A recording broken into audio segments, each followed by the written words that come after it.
ஒருத்தர் ரொம்ப கவலையோடு உட்காந்துருந்தார். எதை பற்றி சார் கவலைப்படுறீங்கன்னு கேட்டோம். எதிர்காலத்தை பற்றி கவலைப்படுறேன்னார். ஏன்னு கேட்டோம். என்ன பண்ணுறதுன்னே தெரியல சார், எதிர்காலம் ஒரே இருட்டாக இருக்குது, பாதையே புரியலன்னார். இன்றைக்கி நம்ம இளைஞர்கள் பல பேருக்கு எதிர்காலம் இருட்டாக தான் தெரியுது. அவங்கெல்லாம் இந்த கதையை கொஞ்சம் கேட்கணும். ஒரு மலை அடிவாரத்தில் ஒரு சின்ன கிராமம். அந்த மலை ரொம்ப உயரமானது. அடர்த்தியாக செடி கொடிகள் மரங்கள் அதில் மண்டி கிடக்குது. பகல் வேளையில் இருட்டாக தான் இருக்கும், அவ்வளோ அடர்த்தி. அந்த மலை உச்சியில் ஒரு கோவில். நாள் ராத்திரியே புறப்பட்டாதான் காலையில் அந்த கோவிலுக்கு போய் சேர முடியும். கிராமத்து இளைஞன் ஒருத்தன் அந்த மலை உச்சிக்கு போக வேண்டியிருந்தது. கையில் ஒரு விளக்கை எடுத்துக்கிட்டு நாள் ராத்திரியே புறப்பட்டான். புறப்பட்டு போனவன் கிராமத்து எல்லையிலேயே நின்றுட்டான். ஏன் தெரியுமா? அவன் கையில் இருந்த விளக்கோட வெளிச்சம் 10 அடி தூரத்துக்கு தான் தெரியுது. அது வரைக்கும் தான் பாதை தெளிவாக இருக்குது. அதுக்கு அப்பால எல்லாம் ஒரே இருட்டாக இருக்குது, பாதை புரியல. இவன் யோசனை பண்ணி பார்த்தான். மனசுக்குள்ள ஒரு சந்தேகம். 10 அடி தூரம் தானே வெளிச்சம் தெரியுது, அப்படின்னா நாம் 10 அடி தூரம் தானே போக முடியும். அதுக்கும் அந்தாண்ட ஒரே இருட்டாக இருக்குதே, அதில் எப்படி நாம் நடந்து போகிறது? நாம் ரொம்ப தூரம் நடந்து போய் ஆகணுமே. அப்படிப்பட்ட நினப்பெல்லாம் அவனுக்கு வந்துவிட்டது. இதுதான் அவன் மனசில் ஏற்பட்ட தயக்கம். இப்படி யோசிச்சுக்கிட்டே அந்த இளம் ஆசாமி புறப்பட்ட இடத்துலேயே நின்றுக்கிட்டு இருக்கிறான். அந்த சமயத்தில் ஒரு வயசான பெரியவர் அந்த பக்கமாக வந்தார்.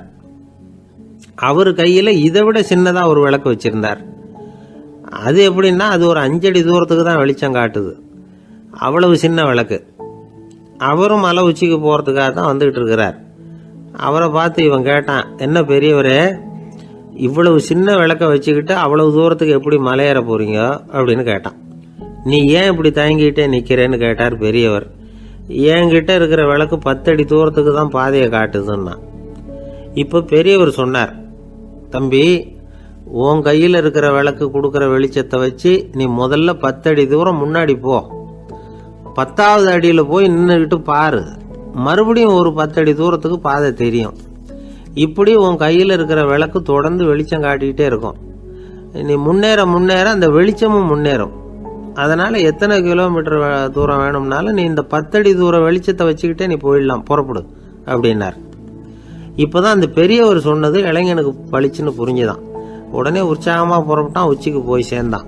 இந்த கதையிலேருந்து நாம் புரிஞ்சிக்க வேண்டியது என்ன தெரியுமா? நீண்ட கால திட்டம் ஒன்று போடும் பொழுது நமக்கு முன்னாடி இருக்கிறத மறந்துட்டு மனசை போட்டு குழப்பிக்க கூடாது.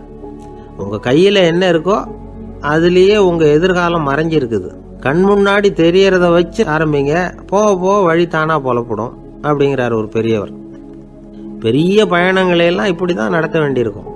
ஒவ்வொரு அடியாக எடுத்து வச்சா ஓடி போய் சேர்ந்து விடலாம். மலைச்சி போய் நின்றுட்டா நின்றுக்கிட்டே இருக்க வேண்டியது தான். நம்ம ஆள்லாம் ரொம்ப மோசமாக இருக்கிறாங்க. ஒருத்தன் அப்படி தான் நீண்ட தூர பிரயாணம் ஒன்று புறப்பட்டான். ரயில் போய்கிட்டே இருந்தது.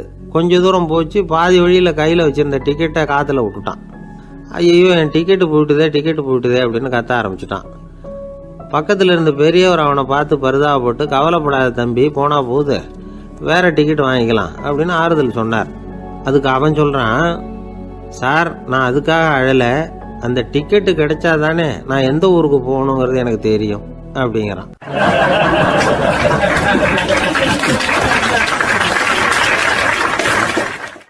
ஒரு குரு, இளம் சீடர்கள் எதிரில் உட்காந்துருக்கிறாங்க.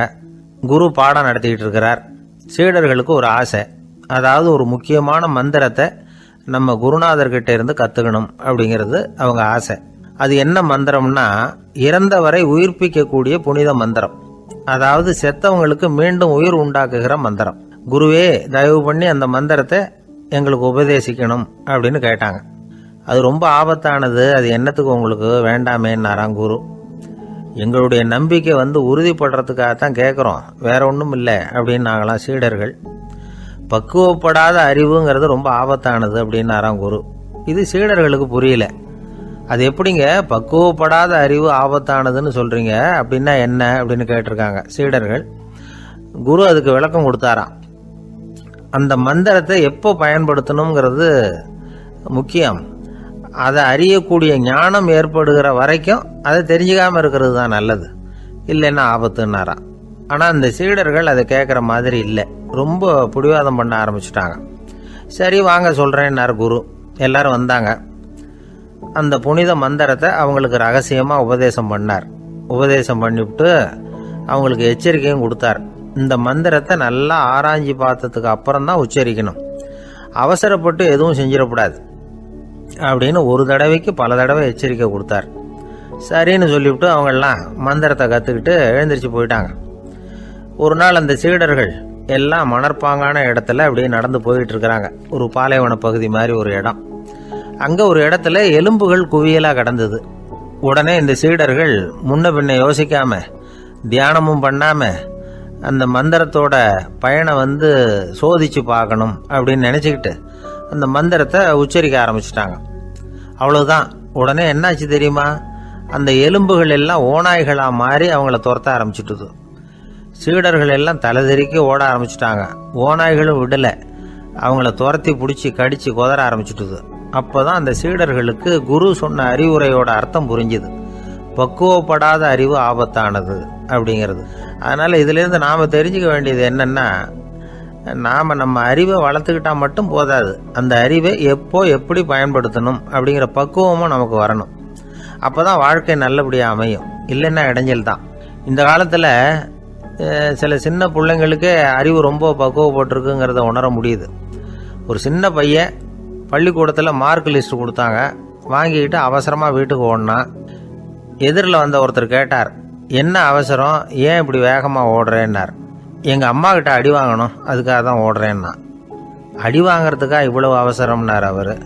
அப்படி இல்லைங்க, நான் போகிறதுக்குள்ளே எங்கள் அப்பா வீட்டுக்கு வந்துட்டாருன்னா அவர்கிட்ட அடி வாங்க வேண்டியிருக்கும், அதை அவாய்ட் பண்ணுறதுக்காக இப்படி ஓடுறேன் அப்படின்னு நானும் அந்த பையன்.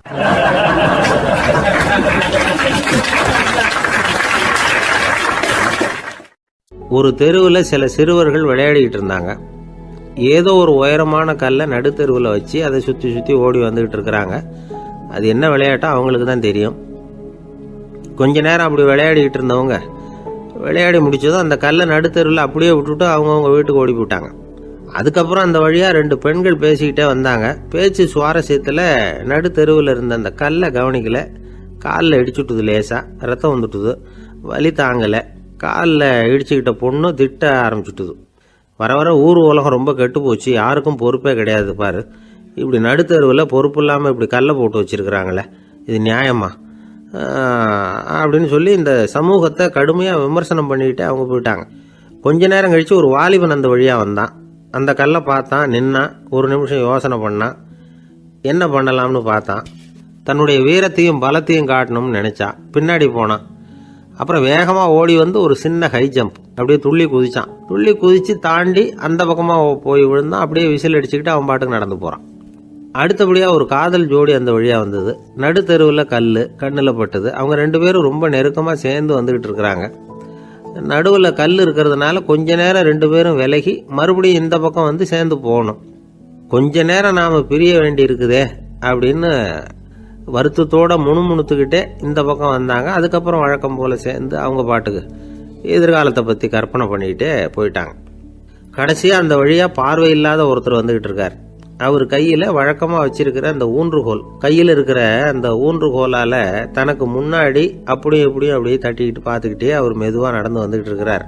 வழியில் இருக்கிற அந்த கல் தட்டுப்பட்டுது. உடனே நடுத்தெருவில் ஒரு கல் இருக்குங்கிறத அவர் புரிஞ்சுக்கிட்டார். உடனே குனிஞ்சார், அந்த கல்லை தடவி பார்த்து எடுத்தார், தெரு ஓரமாக கொண்டுட்டு போய் போட்டார். அதுக்கப்புறம் அவர் பாட்டுக்கு அவர் வழியில் நடந்து போனார். இப்போது இதில் பல பேர் வந்தாங்க போனாங்க. இவங்களில் பார்வை உள்ளவங்க யார், பார்வை இல்லாதவங்க யார்? இப்படி ஒரு கேள்வி கேட்டால் என்ன பதில் சொல்ல முடியும்? கொஞ்சம் யோசிச்சு பார்த்தா இன்னைக்கு பல பேர் இப்படி தான் இருந்துகிட்டு இருக்கிறோம். ஒரு ஆள் பார்க்கறதுக்கு பெரிய மனுஷன் மாதிரி இருக்கார். ஒரு தெரு வழியாக நடந்து வந்துக்கிட்டு இருந்தார். இருட்டு நேரம். வழியில் ஒரு பெரிய கல் கிடந்தது, கருங்கல். பார்த்தார், கொஞ்ச நேரம் யோசிச்சார். போய் தூக்கி பார்த்தா ரொம்ப கனமாக இருந்தது. இன்னொரு ஆள் சேர்ந்தாதான் தூக்க முடியும். இவர் உடனே ரோட்டோரமாக போய் ஒரு மரத்தடியில் உட்காந்துக்கிட்டார். 2 பக்கமும் பார்த்துக்கிட்டே இருக்கார், யாராவது வர்றாங்களான்னு. கொஞ்ச நேரத்தில் ஒருத்தர் வந்தார், இவருக்கு தெரிஞ்சவர். என்னங்க இந்த நேரத்தில் இங்கே உட்காந்துருக்குறீங்கன்னு கேட்டார் அவர். அதோ அந்த கருங்கல் அப்படின்னு சுட்டி காட்டினார். ஓ, அதை தூக்கி ஓரமாக போடணுமா, வாங்க 2 பேரும் தூக்கலான்னார் வந்தவர். நான் அதுக்காக உட்காந்துருக்கலன்னார் இவர். பின்ன வேற எதுக்காகன்னார் அவர். ஒரு மனுஷன் கருங்கல்லில் காலை இடிச்சுக்கிட்டான்னா எப்படி துள்ளுவான்னு பார்க்கணுங்கிறது எனக்கு ரொம்ப நாளாக ஒரு ஆசை, அதுக்காக தான் உட்காந்துருக்கிறேன் அப்படின்னாராம்.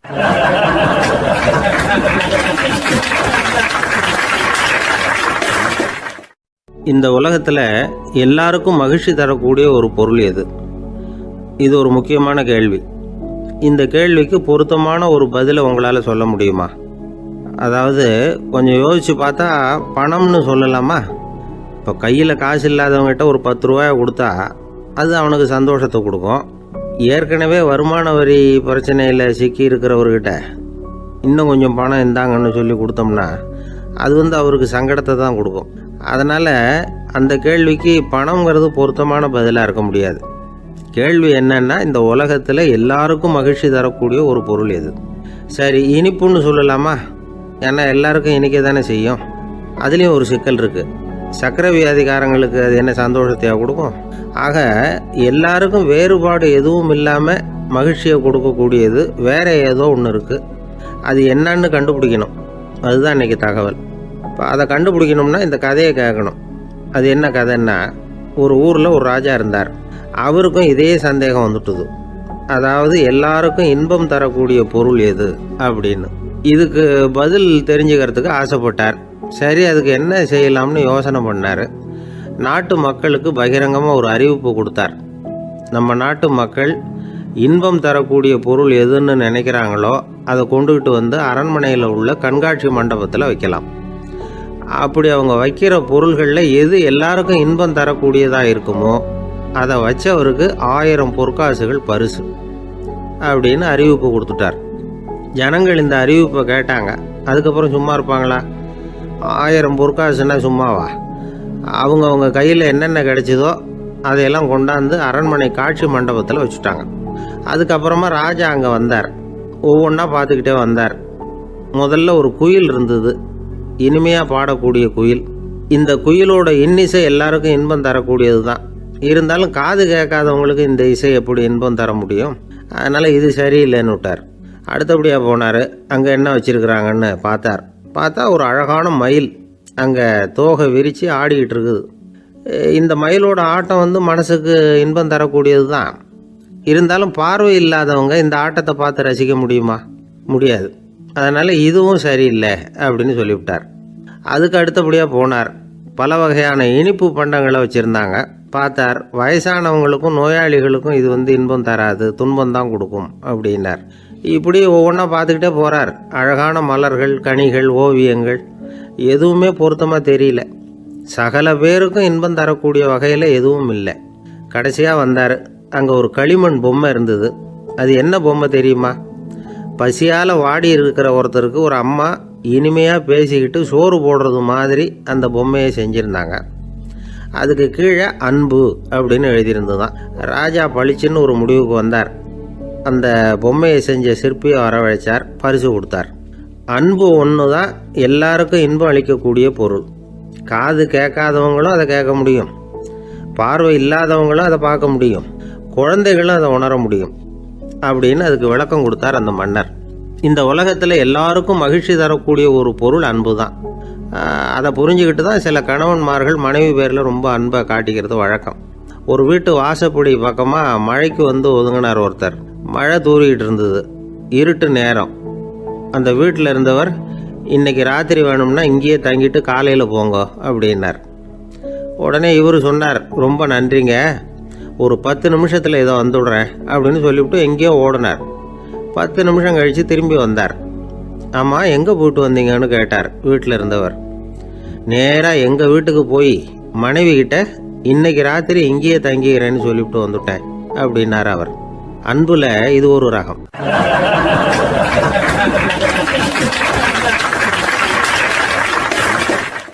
ஒரு நாள் ஒரு தகப்பனார் தன்னுடைய பிள்ளையை அழைச்சிட்டு வந்தார். சார், இவன் சரியாக படிக்க மாட்டேங்கிறான், பெரியவங்களை மதிக்க மாட்டேங்கிறான், நீங்கள் கொஞ்ச நாள் இவனுக்கு குருவாக இருந்து நல்ல விஷயங்களை சொல்லி கொடுத்தா தேவையில்லைன்னார். பெரியவங்களையே மதிக்காதவன் எப்படி என்ன மதிக்க போகிறான் அப்படிங்கிறது நமக்கு யோசனை வரும் இல்லையா? வேணாங்க, என்னை விட்டுருங்க அப்படின்னோம். அவர் விட மாட்டேன்னு விட்டார். இல்லைன்னா அவரே சிஷ்யன் ஆகிடுவார் போல இருந்தது. சரி, வேறு வழி இல்லாமல் அந்த பையனையே என்னுடைய சீடை நான் ஏற்றுக்கிட்டு உபதேசமெல்லாம் பண்ண ஆரம்பித்தோம். அதாவது குரு பக்தின்னா அது எப்படி இருக்கணுங்கிறத பற்றி சொல்லி கொடுத்தோம் அவனுக்கு. சதமகர் அப்படின்னு ஒரு குரு இருந்தார். அவருக்கு ஒரு சீடர். அவன் பேர் துளசி சைதன்யன், நைஷ்டிக பிரம்மச்சாரி. தன்னுடைய குருவுக்கு எந்த நேரத்தில் எது தேவைங்கிறத புரிஞ்சுக்கிட்டு சேவை செய்கிறவன். ஆனால் இவனை பற்றி மற்ற சீடர்களுக்கு பொறாமை வந்துட்டுது. இவன் மட்டும் இப்படி இருக்கானேன்னு உடனே குரு கிட்ட போய் கோல் மூட்டினாங்க. அவன் சரியில்லை, அவன் நடந்துக்கிறது சரியில்லை, அப்படி இப்படின்னு எதையாவது சொல்லி. இருந்தாலும் இதையெல்லாம் அந்த குரு நம்பலை. அவருக்கு தெரியும் யார் யார் எப்படின்னு. துளசி சைதன்யன் பெருமையை மற்ற சீடர்களுக்கு உணர்த்தணும் அப்படின்னு நினைச்சார். அதுக்கு ஒரு வழி பண்ணார். ஒரு நாள் சீடர்களை எல்லாம் கூப்பிட்டுக்கிட்டு ஒரு காட்டு வழியாக போய்கிட்டு இருந்தார். அங்கே ஒரு பெரிய மலை அருவி கொட்டிக்கிட்டு இருந்தது. குரு சீடர்கள் பக்கம் திரும்பினார். இந்த மலையின் மேலே இருந்து அந்த படுபாதாளத்தில் குதிக்கிறதுக்கு உங்களில் யார் தயார் அப்படின்னு கேட்டார். ஒரு சீடனும் வாயை திறக்கலை, ஒதுங்கி நின்றுக்கிட்டாங்க. பின்னாடி மூட்டை முடிச்சோடு வந்துக்கிட்டு இருந்தான் துளசி சைதன்யன். அவனை பார்த்தார். தப்பாருப்பா, நீ மேலே இருந்து அந்த அருவியில் குதி அப்படின்னார். அப்படியே செய்கிறேன் சுவாமின்னா ஓடி போய் பொத்துன்னு குதிச்சுட்டான். அடுத்த கணமே குருநாதர் தன்னுடைய யோக சக்தியால் பறந்து போய் அவன் கீழே விழுந்துடாமல் தாங்கி பிடிச்சி கொண்டுகிட்டு வந்துட்டார். மற்ற சீடர்களுக்கெல்லாம் ஒரு மாதிரி ஆயிட்டுது. அடுத்தபடியாக என்ன பண்ணலாம்னு யோசிச்சாங்க இவனை மாட்டி விடுறதுக்கு. ஒரு நாள் வெத்தலை அடிக்கிற ஒரு சின்ன உரலையும் உலக்கையையும் எடுத்து ஒளிய வச்சுட்டாங்க. சதமகர் சன்னியாசி இல்லை, அவர் வெத்தலை போடுவார். பல்லு சரியில்லை, அதனால் இடித்து தான் வெத்தலையை போடணும். திடீர்னு வெத்தலை பாக்கு கேட்டார். வழக்கமாக உரலில் இடித்து தர்றது தான் துளசியின் பழக்கம். உரலை தேடினா கிடைக்கல, என்ன பண்ணுறது? குரு கேட்டுவிட்டாரே, குரு சேவை தானே முக்கியம். என்ன பண்ணால் வெத்தலை பாக்க தன்னுடைய வாயில் போட்டு முன்னும் அதை எடுத்து அவர்கிட்ட கொடுத்துட்டான். குரு எதையோ படிச்சுக்கிட்டே அதை வாங்கி வாயில் போட்டுக்கிட்டார். துளசி இன்னைக்கு தாம்பூலம் நல்லா இடிக்கப்பட்டிருக்கு, ருசியாக வேற இருக்குது, அதை இடித்த பாத்திரத்தை என் கண்ணால் பார்க்கணும்னு ஆசையாக இருக்குன்னு விட்டார். அதை மட்டும் அனுப்பி போய் நீ வர வேண்டான்னு வேற சொல்லிவிட்டார். இதை கேட்டதும் துளசி தவிச்சு போயிட்டான். இவன் போகாமல் எப்படி வாயை மட்டும் அனுப்பி வைக்க முடியும்? இவன் தவிக்கிறத பார்த்ததும் மற்ற சீடர்களுக்கெல்லாம் மனசுக்குள்ளே ரொம்ப சந்தோஷம். துளசி கொஞ்சமும் யோசிக்கலை. வாழை எடுத்தான், தன்னுடைய தலையவே அப்படியே அறுத்து வெட்டி எடுத்தான். இன்னொரு சீடங்கிட்ட கொடுத்துட்டான், எடுத்துகிட்டு போன்னு சொல்லி. கொண்டுட்டு போய் குரு முன்னாடி வைக்கிறாங்க. அந்த தலையில் வாய் திறந்துருக்கு, வெத்தலை போட்டு முன்னு இருந்தது, தெரிஞ்சு போச்சு, சிவப்பாக இருந்தது. அவனுடைய குரு பக்தியை இப்போ எல்லாரும் ஒத்துக்கிட்டாங்க. அதுக்கப்புறம் குரு சதமகர் தன்னுடைய அற்புத திறமையினால் அந்த தலையை மறுபடியும் ஒட்ட வச்சுட்டார். துளசிக்கு உயிர் வந்துட்டுது. இப்படி ஒரு பெரிய கதை உண்டு. அதாவது துளசி சைதன்யன் அவனுடைய குரு பக்தி எப்படி அப்படின்னு கேட்டோம். ரொம்ப அபாரம் அப்படின்னு அந்த பையன் அடக்கமாக சும்மா விளையாட்டுக்காக தான் அப்படி அவங்ககிட்ட கேட்டோம். ஏன்பா உன்னுடைய குரு பக்தியை என்கிட்ட காட்டுறதுக்கு உன்னோட கழுத்தை நீயே அறுக்கணும்னு நான் சொன்னா அதை நீ செய்வியா அப்படின்னு கேட்டோம். என்னுடைய கழுத்தை நானே அறுக்க வேண்டிய அவசியம் இல்லை சார் அப்படின்னா அவன். ஏண்டான்னு, அதே காரியத்தை தான் இனிமேல் நீங்கள் தினமும் செய்ய போறீங்களே சார் அப்படிங்கிறான்.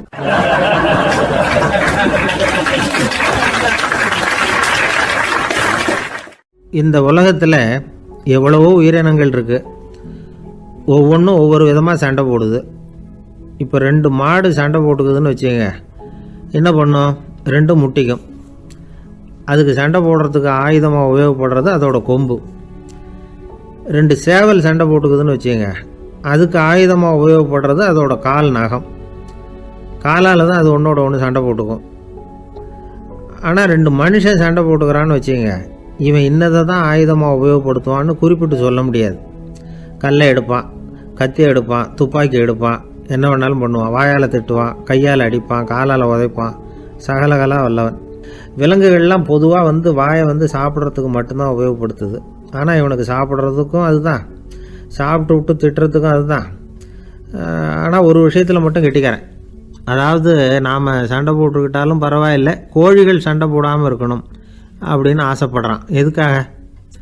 கோழிகள் சண்டை போடாமல் இருந்தால் நிறைய முட்டைகள் போடுமா, அதுக்காக தான் இந்த அக்கறை.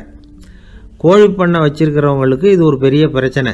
அதாவது பண்ணையில் இருக்கிற கோழிகளுக்குள்ளே அடிக்கடி சண்டை வந்துடும், அதனால் முட்டை உற்பத்தி குறைஞ்சிரும்.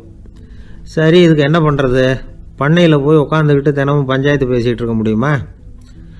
அமெரிக்காவில் கோழி பண்ணை வச்சிருக்கிற ஒருத்தர் இதை பற்றி யோசனை பண்ணி பார்த்தாராம். ஒரு வழியையும் கண்டுபிடிச்சிருக்கார்.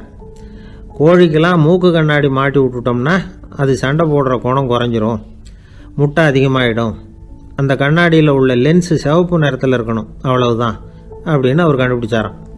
இது ஏற்கனவே நடைமுறையில் கண்டுபிடிக்கப்பட்ட ஒரு விஷயம். ஆனால் எல்லா கோழிக்கும் சிவப்பு மூக்கு கண்ணாடி எப்படி மாட்டி விடுறது? அப்படியே மாட்டி விட்டாலும் அது நழுவாமல் இருக்கணுமே. இப்போ நாமெல்லாம் நடு விரலால் மூக்கு கண்ணாடி நடுவில் தொட்டு அப்படி ஸ்டைலாக சரி பண்ணிக்கிறோம். அது மாதிரி கோழி எப்படி சரி பண்ணிக்கும்? இதுதான் பிரச்சனை.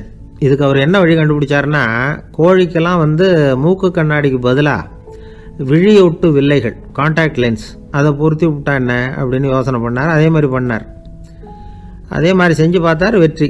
அதுக்கப்புறம் கோழியெல்லாம் சண்டை போட்டுக்கலையாம், சமாதான பிரியர்கள் ஆகிட்டு தான். கோழிகளுக்கு இயல்பாகவே சண்டை போடுற குணம் உண்டு. ஆனால் அதோட கண்ணுக்கு பார்க்குற பொருள்லாம் ரோஜா நிறத்துலையோ அல்லது இன்னும் சொல்ல போனால் அழுத்தமான சிவப்பு நிறத்துலையோ தெரிஞ்சதுன்னா சண்டை போடுற குணம் குறைஞ்சிருதான்.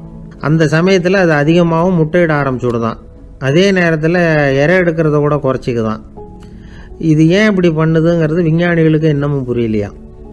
எப்படியோ அமெரிக்க கோழிகள்லாம் கான்டாக்ட் லென்ஸ் பொருத்திக்க ஆரம்பித்தாச்சு. கோழி கழுத்தை பிடிச்சிக்கிட்டு ஒரு சில வினாடிகளில் அதை பொருத்தி போடுறாங்களாம். கோழியோட ஆயுள் பூரா அது அப்படியே இருக்குமா. பண்ணையில் முட்டை உற்பத்தி குறைஞ்சா இது மாதிரி விஞ்ஞானபூர்வமாக பரிகாரம் தேடுறது தான் நல்லது. நமக்கு வேண்டியப்பட்ட ஒருத்தர், அவர் ஒரு கோழி பண்ணை வச்சுருந்தார். அந்த பண்ணையில் பாதி கோழி திடீர்னு செத்து போச்சு. உடனே ஒரு கால்நடை மருத்துவர்கிட்ட போக வேண்டியது தானே. அங்கே போகல, உள்ளூரில் மந்திரம் பண்ணிகிட்டு இருந்த ஒரு சாமியார்கிட்ட போனார். அவர் காலில் விழுந்தார். சாமி, என் பண்ணையில் பாதி கோழி செத்து போட்டுதுன்னார். சாமியார் யோசனை பண்ணார். சரி, பண்ணையில் வாசப்படி கிழக்கு பக்கமாக வச்சுருக்கியா மேற்கு பக்கமாக வச்சுருக்கியான்னு கேட்டார். கிழக்கு பக்கமாக இருக்குன்னார் அவர். அதுதான் தப்பு, மேற்கு பக்கமாக அதை மாற்று சரியாக போடும்னாராம். அதே போல் இவர் போய் மாற்றிவிட்டார். அப்பவும் பாதி செத்து போச்சு. மறுபடியும் சொன்னார், சாமி மறுபடியும் பாதி கோழி செத்து போட்டுதேன்னார். சரி, கூரை எப்படி போட்டிருக்க, ஓடு போட்டிருக்கியா இல்லை கீத்து போட்டிருக்கியான்னார். ஓடு போட்டிருக்கேன்னாராம் அவர். அதுதான் தப்பு, அதை கீத்து போட்டுரும் சரியாக போடும்னாராம். சரின்னு போய் அதையும் மாற்றி பார்த்தார். மறுபடியும் போயிட்டுது, கோழி செத்து போச்சு. வந்தார், மறுபடியும் பாதி செத்து போச்சு சாமின்னு வந்தார். இவரும் யோசனையை மாற்றி மாற்றி சொல்லிகிட்டே இருக்கிறார். இப்படி அவரும் மாற்றி மாற்றி பார்த்தார். 6வது தடவையாக அவரை தேடிட்டு வந்தார். அந்த சமயத்தில் இவர் ரொம்ப தீவிரமாக யோசனை பண்ணி பார்த்துட்டு, அது சரிப்பா, நீ என்கிட்ட சளைக்காமல் வந்துக்கிட்டு இருக்கிற, நானும் யோசனை சொல்லிகிட்டு இருக்கேன். இப்போவும் உங்ககிட்ட சொல்கிறதுக்கு என்கிட்ட யோசனை நிறையா இருக்குது. ஆனால் சோதிக்கிறதுக்கு உங்ககிட்ட கோழி இல்லையே, என்ன பண்ணுறது அப்படின்னாராம் இவர்.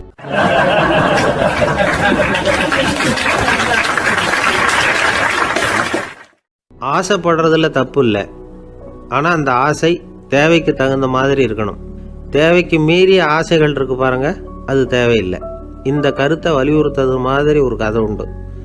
தேவேந்திரனுக்கு திடீர்னு வீடு கட்டணும்னு ஒரு ஆசை வந்துதான். வீடுன்னா நாம கட்டுற மாதிரி இல்லை. தேவேந்திரன் வீடுன்னா சும்மாவா, ஒரு பிரம்மாண்டமான அரண்மனை கட்டணும். அது மாதிரி இந்த 3 லோகத்துலேயும் ஒரு அரண்மனை கிடையாது அப்படின்னு எல்லாரும் சொல்லணும். இது அவனோட ஆசை. உடனே தேவ தச்சரான விஸ்வகர்மாவை கூப்பிட்டான், உத்தரவு போட்டான். விஸ்வகர்மா தன்னுடைய உதவியாளர்களை எல்லாம் கூப்பிட்டு ஒன்றா சேர்த்துக்கிட்டார். படாத பாடுபட்டு ஒரு பெரிய அரண்மனையை கட்டி முடித்தார். கட்டி முடிக்க 1000 வருஷம் ஆச்சு. தேவேந்திரன் பார்க்குறான். அவனுக்கு திருப்தி ஏற்படலை. என்னுடைய அந்தஸ்துக்கு இது ரொம்ப சாதாரணமான கட்டிடம், இதை விட இன்னும் பெருசாக கட்டு அப்படின்னா. தேவ தச்சர் திணறி போயிட்டார். அவரால் அதுக்கு மேலே எதுவும் செய்ய முடியல. என்ன பண்ணுறதுன்னு யோசனை பண்ணார். நேராக நாரதர் காலில் போய் விழுந்தார். நீங்கள் தான் என்னை இந்த பிரச்சனையிலேருந்து காப்பாற்றணும்னார். நாரதர் யோசனை பண்ணார். சரி, கவலைப்படாதேன்னார். நேராக இந்திரன்கிட்ட போனார். இந்திரன் நாரதரை பார்த்த உடனே வாங்கன்னு கூட்டிகிட்டு போய் அரண்மனையை காட்டினான். இது மாதிரி ஒரு அரண்மனையை நீங்கள் வேற எங்கேயாவது பார்த்துருக்குறீங்களா அப்படின்னு ரொம்ப பெருமையாக கேட்டான். நான் பார்த்ததில்லை, ஆனால் என்னை விட வயசில் மூத்தவர் மகரிஷி லோமேசர், அவர் ஒரு வேளை பார்த்துருக்கிறாரா என்னமோ அப்படின்னார். உடனே அவரை மனசில் நினச்சி தியானம் பண்ணினார். அடுத்த கணம் லோமேசர் அங்கே வந்தார். இடையில ஒரு சின்ன துண்டு, கையில் ஒரு கமண்டலம், தலையில் ஒரு பாய், அவ்வளவுதான் அவர்கிட்ட இருந்தது. எதுக்காக தலையில் இந்த பாய் அப்படின்னு கேட்டான் இந்திரன். என்ன மாதிரி அற்ப ஆயுள் உள்ள ஒரு ஜீவன் தனியாக வீடு கட்டிக்கிட்டு திண்டாடணுமா? இந்த பாய் தான் ஒரு வீடு மாதிரி எனக்கு நிழல் கொடுக்குது அப்படின்னார் அவர். என்னது, உங்களுக்கு அவ்வளவு கொஞ்சமான ஆயுளா அப்படின்னு ஆச்சரியத்தோடு கேட்டான் இந்திரன். ஆமாம், இதை பாரு, என்னுடைய மார்பில் ஒரு பொற்காசு அளவுக்கு ரோமம் உதிர்ந்துட்டுது. எப்போ என் உடம்புல உள்ள எல்லா ரோமமும் உதிர்ந்துருமோ அப்போ என்னுடைய ஆயுள் முடியும் அப்படின்னார். எப்போ அந்த ரோமங்கள் பூரா உதிரும்னு கேட்டான் இவன். ஒரு பிரம்மா மறைஞ்சதும் ஒரு ரோமம் உதிரும். என் உடம்புல உள்ள ரோமங்களின் எண்ணிக்கை எவ்வளவோ அவ்வளவு பிரம்மாக்கள் தோன்றி அவங்க ஆயுள் முடியும் பொழுது என் உடம்புல உள்ள ரோமங்கள் பூரா உதிரும் அப்படின்னார். அப்படின்னா ஒரு பிரம்மாவோட ஆயுள் எவ்வளவு காலம்னு கேட்டான். ஒரு பிரம்மாவுக்கு 100 தேவ வருஷம். ஒவ்வொரு தேவ வருஷத்துக்கும் 365 தேவ நாள். ஒவ்வொரு தேவ நாள்லையும் ஒன்ன மாதிரி 14 இந்திரர்கள் தோன்றி மறைகிறாங்க அப்படின்னு மகரிஷி லோமேசர் சொல்றார். இதை கேட்டதும் இந்திரன் ஆடி போயிட்டான். அவ்வளவு ஆயுள் உள்ள இவரே அற்ப ஆயுள்னு சொல்றார். நான் என்னுடைய ஆயுளை பெருசா நினைச்சுக்கிட்டு பிரம்மாண்டமான அரண்மனை கட்டணும்னு ஆசைப்படுறேனே அப்படின்னு நினைச்சான். எனக்கு வீடு கட்டின வரைக்கும் போதும்னு விட்டான். அதனால நாமெல்லாம் நம்முடைய தேவைக்கு தகுந்த மாதிரி ஆசைப்படுறது தான் நியாயம். ஆனால் அப்படியே நடந்துக்கிறோம். மனுஷன் கடவுளையே ஏமாற்றி காசு வாங்கிறதுக்குள்ள ஆசைப்படுறான். ஒருத்தன் கடவுளை நினைச்சு தவம் இருந்தான். கடவுள் நேரில் வந்தார். தேவலோகத்தில் ரூபாய்க்கெல்லாம் என்ன மதிப்புன்னு கேட்டான். அங்கெல்லாம் ரூபாய்ங்கிறது உங்கள் பணத்தில் 1 கோடி ரூபாய்க்கு சமம். அதாவது தேவலோகத்தில் 1 ரூபான்னா இங்கே 1 கோடி ரூபா. அது மாதிரி எங்களுக்கு ஒரு நாளுங்கிறது உங்கள் கணக்கில் 1 கோடி வருஷத்துக்கு சமம் அப்படின்னார் கடவுள். அப்படின்னா எனக்கு நீங்கள் அதிகமாக எதுவும் தர வேணாம், உங்கள் கணக்குப்படி ஒரே 1 ரூபா கொடுங்க, அது போதும்னா இவன் ரொம்ப சாமர்த்தியமாக. கடவுள் யோசனை பண்ணார். அது ஒன்றும் கஷ்டம் இல்லை, 1 ரூபா தானே கேட்குற, கொடுத்துட்றேன். ஆனால் இப்போ வரும்பொழுது நான் எடுத்துக்கிட்டு வரல, எங்கள் கணக்குப்படியே 1 நாள் பொறுத்துக்க பணத்தோடு வந்துடுறேன் அப்படின்னு சொல்லிவிட்டு பறந்து போயிட்டார்.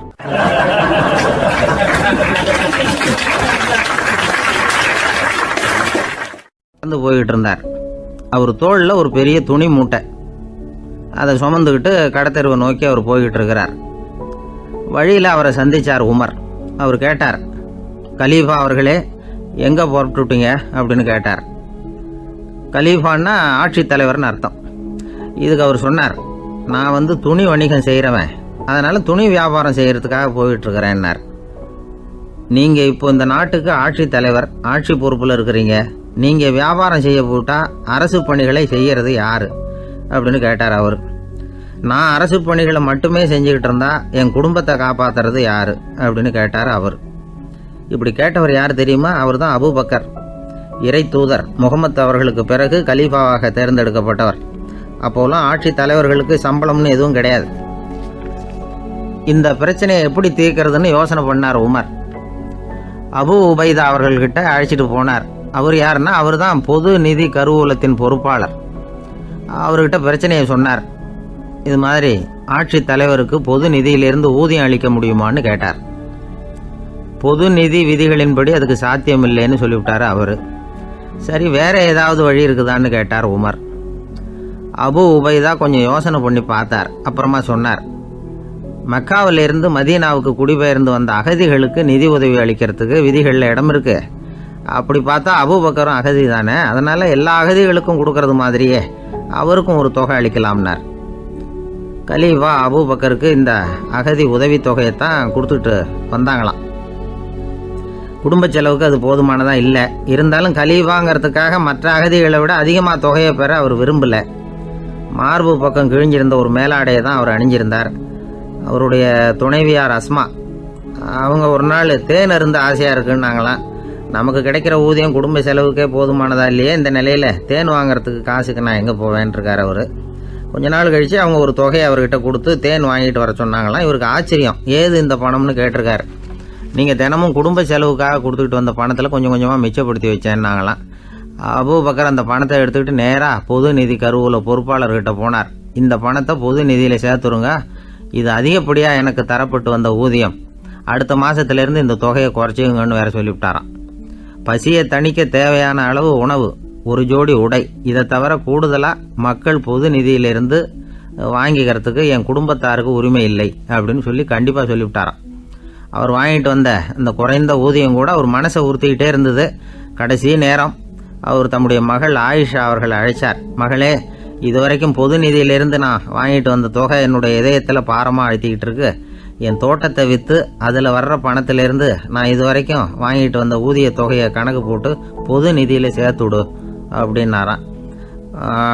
பதவி ஏற்கிறதுக்கு முன்னாடி தன்கிட்ட இருந்ததை விட இப்போ கூடுதலாக என்ன சொத்து இருக்குன்னு பார்த்துருக்கார். ஒரு ஒட்டகம், ஒரு கோப்பை, ஒரு பணியாள். இதையும் அடுத்தபடியாக கலீஃபாவா வர்றவர்கிட்ட ஒப்படைச்சிருங்க அப்படின்னு விட்டாராம். அதே மாதிரி அடுத்து வந்த உமர்கிட்ட ஒப்படைச்சாங்க. அப்போ உமர் சொன்னாராம், அபூபக்கரே, இந்த முன்மாதிரியால் உங்களுக்கு பிறகு இந்த ஆட்சி பொறுப்பை ஏற்கிறவர்களை பெரும் நெருக்கடிக்கு ஆளாகி விட்டீங்க அப்படின்னு சொல்லி ரொம்ப கண் கலங்கினாராம். கடைசியாக அபூபக்கர் தன்னுடைய குடும்பத்தாருக்கு விட்டு சென்ற சொத்து ஒரு படுக்கை விரிப்பு, ஒரு போர்வை, அவ்வளவுதான். இது சிந்திக்க வேண்டிய ஒரு செய்தி. ஒரு ஊரில் ஒரு மன்னர் இருந்தாராம். அமைச்சர் அவர்கிட்ட சொன்னாராம், மன்னா, நம்ம ராஜ்யத்தில் இனிமே லஞ்ச ஊழலே இருக்காதுன்னாராம். ஆஹா, அப்படின்னா ஊழல் பேர் வழிகளையெல்லாம் நாடு கடத்தியாச்சா அப்படின்னு கேட்டிருக்காரு மன்னர். இதுக்கு அவர், அப்படி இல்லைங்க, இனிமே கொடுக்கறதுக்கு ஜனங்கள்கிட்ட பணமே இல்லை அப்படின்னாராம்.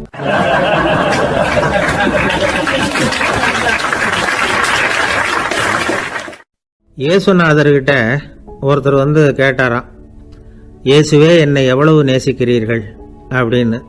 அவர் தன்னுடைய இரு கைகளையும் அகல விரித்து இவ்வளவு என்று சொல்லி சிலுவையில் உயிர் நீத்தார் அப்படின்னு சொல்லுவாங்க. அதாவது அந்த நேசிப்புக்கு எல்லை கிடையாது, அதே போல மன்னிப்புக்கும் எல்லை கிடையாது. இது இயேசுநாதர் சொல்லி கொடுத்த ஒரு பாடம். இயேசுனுடைய சீடர்களில் ஒருத்தன் பீட்டர், அவன் ஒரு நாள் இயேசுநாதர்கிட்ட கேட்டிருக்கான், இயேசுவே, நான் என்னுடைய தம்பி கிட்ட அடிக்கடி சண்டை போட்டுக்கிட்டு இருக்கிறேன், என்னுடைய சகோதரன் கூட. அவனை நான் எத்தனை தடவை மன்னிக்கிறது? ஏற்கனவே 7 தடவை அவனை மன்னிச்சுட்டேன் அப்படின்னு சொல்லியிருக்கிறான். அப்போ இயேசு சொன்னாராம், மன்னிக்கிறதுக்கு எத்தனை தடவைங்கிற கணக்கெல்லாம் கிடையாது. எத்தனை தடவை உன்னுடைய சகோதரன் உன்னை கோபப்படுத்துகிறானோ அத்தனை தடவை நீ மன்னிக்கிறதுக்கும் தயாராக இருக்கணும், அதுதான் அப்படின்னு சொன்னாராம்.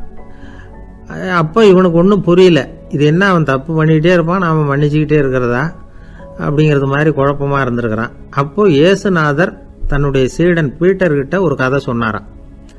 அந்த கதை இன்றைக்கு நாம் எல்லாரும் சிந்தித்து பார்க்க வேண்டிய ஒரு கதை. அதாவது மன்னிப்பை விரும்புகிறவர்கள் மன்னிக்கவும் தயாராக இருக்க வேண்டும் அப்படிங்கிறது தான் அந்த கதையினுடைய தத்துவம். அந்த இயேசுநாதர் சொன்ன கதை என்னன்னா, ஒரு மன்னர் இருந்தார். அவர் ஒரு நாள் அரண்மனையில் உட்காந்து கணக்கு வழக்குகள்லாம் பார்த்துக்கிட்டு இருந்தார். நம்ம அரண்மனையிலேருந்து யார் யார் அரசாங்க கடன் வாங்கியிருக்கிறாங்க, யார் யார் திருப்பி செலுத்தியிருக்கிறாங்க அப்படிங்கிற விவரத்தையெல்லாம் பார்த்துக்கிட்டு இருந்தார். அப்போ தான் புரிஞ்சுது, அந்த அரண்மனையில் வேலை செய்கிற ஒருத்தனே அரசாங்க கடன் வாங்கியிருக்கிறான். எவ்வளவு? 10,000 பொற்காசுகள் வாங்கியிருக்கான் கடன். இந்த 10,000 பொற்காசுகளை திருப்பி செலுத்தலை அரசாங்கத்துக்கு. இது மன்னர் கவனத்துக்கு வந்தது. உடனே நம்ம அரண்மனையில் இருக்கிறவனே அரசு கடன் வாங்கி திருப்பி செலுத்தாமல் இருக்கான், அவனை கூப்பிட்டு வாங்கன்னு சொல்லி கூப்பிட்டுட்டு வந்தாங்களாம். விசாரிச்சிருக்கிறாங்க, என்னப்பா நீ எவ்வளோ ஒன்று? ஆமாங்க, 10,000 பொற்காசுகள் வாங்கியிருக்கிறேன், இன்னும் திருப்பி கட்டலைன்றிருக்கான். உடனே அவர் மன்னர் சொல்லியிருக்கிறார், நம்ம சட்டத்திட்டப்படி நீ உடனே பணத்தை திருப்பி கட்டிடு. அப்படி உன்னால் கட்ட முடியலன்னா உன்னுடைய வீடு, வாசல், சொத்து, சுகம் எல்லாத்தையும் விற்று அந்த பணத்தை அரசு கருவூலத்தில் சேர்த்துக்கிறதுக்கு நானே ஏற்பாடு பண்ணிடுறேன் அப்படின்னு அந்த மன்னர் சொன்னாராம். இவன் அப்படியே அதிர்ச்சி ஆகிட்டான், அப்படியே பொத்துன்னு காலில் விழுந்தானா. மன்னா, என்னை மன்னிச்சுங்க, என்னால் முடியல, எனக்கு மன்னிப்பு கொடுங்க அப்படின்ட்டுருக்கான். உடனே அவர் எழுந்திரிச்சு, சரி நீ மன்னிப்பு கேட்டுவிட்ட, அதனால் உன்னை மன்னிக்கிறேன், நீ பணம் கட்ட வேண்டாம் அப்படின்னு சொல்லி அந்த மன்னர் அவனை விட்டுட்டாராம். பணத்தையும் தள்ளுபடி போட்டார், நீ திருப்பி கட்ட வேண்டான்னு. இவனுக்கு ரொம்ப மகிழ்ச்சி, அதனால் ரொம்ப உல்லாசமாக வந்துகிட்டு இருக்கிறான். தெருவில் வந்துக்கிட்டு இருக்கிறப்ப இவங்கிட்ட கடன் வாங்கின ஒருத்தன் எதுக்கு வந்துக்கிட்டு இருக்கான். அவன் இவங்கிட்ட ஒரு 100 பொற்காசுகள் கடன் வாங்கியிருக்கான். அவன் வந்தான், இவன் போய் அவன் சாட்டையாக பிடிச்சிக்கிட்டான், நீ எப்படா என் கடனை திருப்பி கொடுக்க போகிறேன்னு. அவன் இப்போ முடியல, கொஞ்சம் பொறுத்துக்கா, அப்புறம் தரேன் இருக்கான். அதெல்லாம் முடியாது, நீ கொடுத்து தான் ஆகணும் அப்படின்னு இவன் புடிவமாக சொல்கிறான். இப்போ நிலைமையை பாருங்கள், இவன் ஏற்கனவே 10,000 பொற்காசுகள் அரசாங்கத்தில் கடன் வாங்கினா அதுக்கு மன்னிச்சு விட்டுட்டார் இவனை. ஆனால் இவன் இன்னொருத்தனை மன்னிக்கிறதுக்கு தயாராக இல்லை. இவங்கிட்ட கடன் வாங்கின இன்னொருத்தன் 10 பொற்காசுகள், அவனை மன்னிக்க தயாராக இல்லை. அவனை கொண்டு போய் நீதிமன்றத்தில் கொண்டு போய் நிறுத்தி தண்டனை வாங்கி கொடுத்துட்டான். நீதிபதி என்ன சொன்னார், அந்த இவன் வாங்கின பொற்காசுகளை திருப்பி கட்டுற வரைக்கும் ஜெயிலில் இருக்கணுங்கிறது தீர்ப்பு. ஆனால் உடனே அரசர் காதில் விழுந்தது.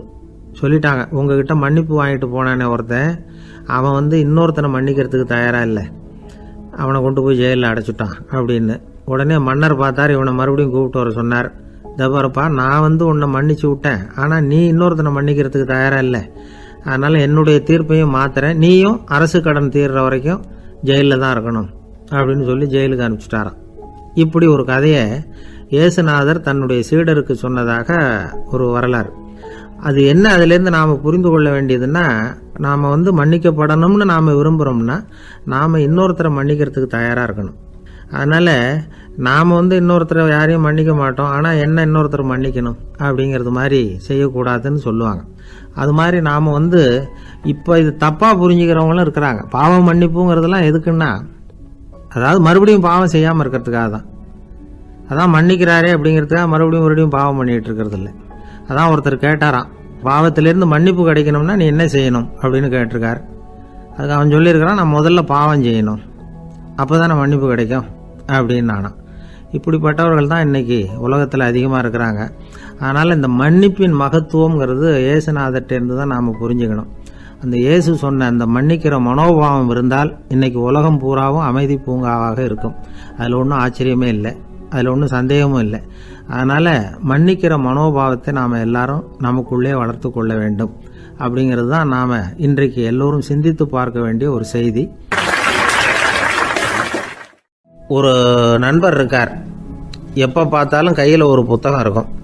புத்தகம் இல்லாமல் எங்கேயும் புறப்பட மாட்டார். எதுக்காக இப்படி எடுத்துகிட்டு போகிறீங்க அப்படின்னு கேட்டால், எனக்கு இது ஒரு நல்ல நண்பன் மாதிரி, இந்த காலத்தில் எங்கே போனாலும் காத்திருக்க வேண்டியிருக்கு, அது மாதிரி சமயத்தில் நான் நண்பன் கூட பேசிக்கிட்டு இருப்பேன் அப்படிம்பாரான். ஒருத்தர் ஒரு பெரிய அரச பதவியில் இருந்தார். அவர் பதவியிலிருந்து இறங்க வேண்டிய சூழ்நிலை. அரசு கொடுத்துருந்த வீட்டை விட்டுட்டு வெளியில் வர்றார். வரும்பொழுது 2 கையிலையும் 2 பெட்டியை எடுத்துகிட்டு வந்தாராம். சார், உங்களுடைய உடைமைகள் அப்படின்னு கேட்குறாங்க அங்கே இருந்த ஊழியர்கள். இவர் தன்னுடைய கையில் இருக்கிற பெட்டியை காட்டி, இதுதான் என்னுடைய சொத்து அப்படின்னாராம். ஒரு பெட்டியில் அவருடைய உடைகள், இன்னொரு பெட்டியில் அவர் விரும்பி படிக்கிற புத்தகங்கள், அவ்வளவுதான். இதுதான் இருந்துதான். புத்தகம் படிக்கிறது மனசுக்கு நல்லதுங்கிறது நமக்கு தெரியும். புத்தக வாசிப்பு உடம்புக்கும் நல்லதுங்கிறாங்க. அது நமக்கு ஆச்சரியமாக தான் இருக்குது. ஒரு நபர் ஒரு வருஷத்தில் சராசரியாக 2000 பக்கங்களை படிச்சிருக்கணுமா, யுனெஸ்கோ பரிந்துரை. ஆனால் நம்ம நாட்டில் நாம் சராசரியாக படிக்கிறது 32 பக்கங்கள், அவ்வளவுதான். இவ்வளவுக்கு நம்ம நாட்டில் 6000க்கும் மேற்பட்ட நாளேடுகள், 2000க்கும் மேற்பட்ட இதழ்கள், மலர்கள், இவ்வளவு இருந்தும் சரியாக வரல. இந்த உலகத்தில் முதல் நூலகம் எங்கே எப்போ ஆரம்பமாச்சு தெரியுமா? கிமு 2500ஆம் ஆண்டில் அது ஆரம்பமாயிருக்குது.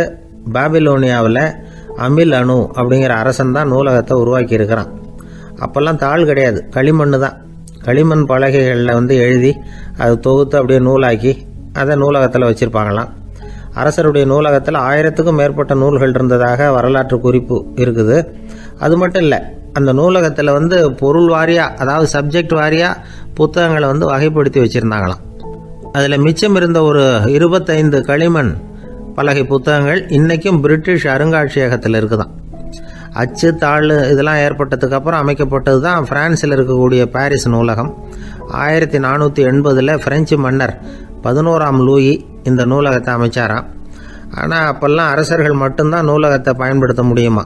அதுக்கப்புறம் 17ஆம் நூற்றாண்டில் இந்த முறை மாறி பொதுமக்கள் அங்கே போகலாம், படிக்கலாம் அப்படிங்கிற நிலைமை வந்துதான். போட்லியன் நூலகம் அப்படின்னு அதுக்கு பேர், பாரிஸ் நகரத்தில் இருக்குது. அங்கே தான் நூல்களின் பட்டியல் தயாரிப்பு பணி ஆரம்பமாச்சு.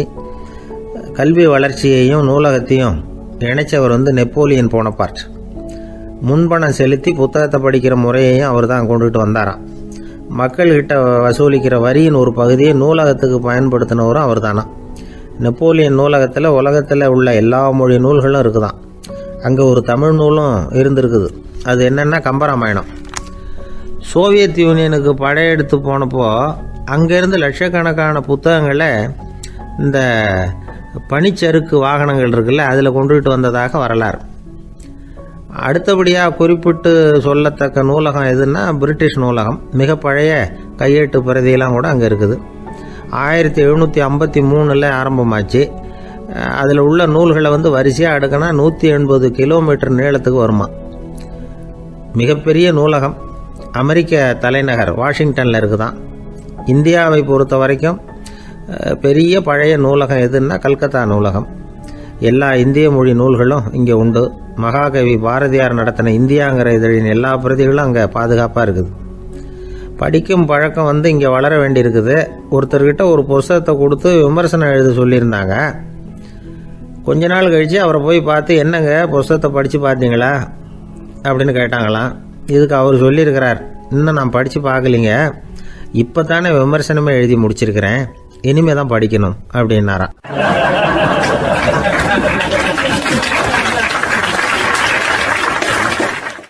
என்ன சார் உங்கள் பையன் என்ன செஞ்சுக்கிட்டு இருக்கிறான் இப்போ அப்படின்னு கேட்டார் ஒருத்தர். அடிக்கடி கண்ணாடி முன்னாடி நின்று அழகு பார்த்துக்கிட்டு இருக்கிறான் சார் அப்படின்னாரு அப்பா. இளம் பருவம் இப்படி தான் இருக்கும், அதையெல்லாம் சாதாரணமாக நினச்சிடாதீங்க அப்படின்னாரு அவர். என்ன சார் சொல்கிறீங்க, கண்ணாடி முன்னாடி நின்றுக்கிட்டு நேரத்தை வீணாக்கிக்கிட்டு இருக்கான், அதை ஒரு பெரிய விஷயமா நான் நினைக்கணுமா அப்படின்னாரு இவர்.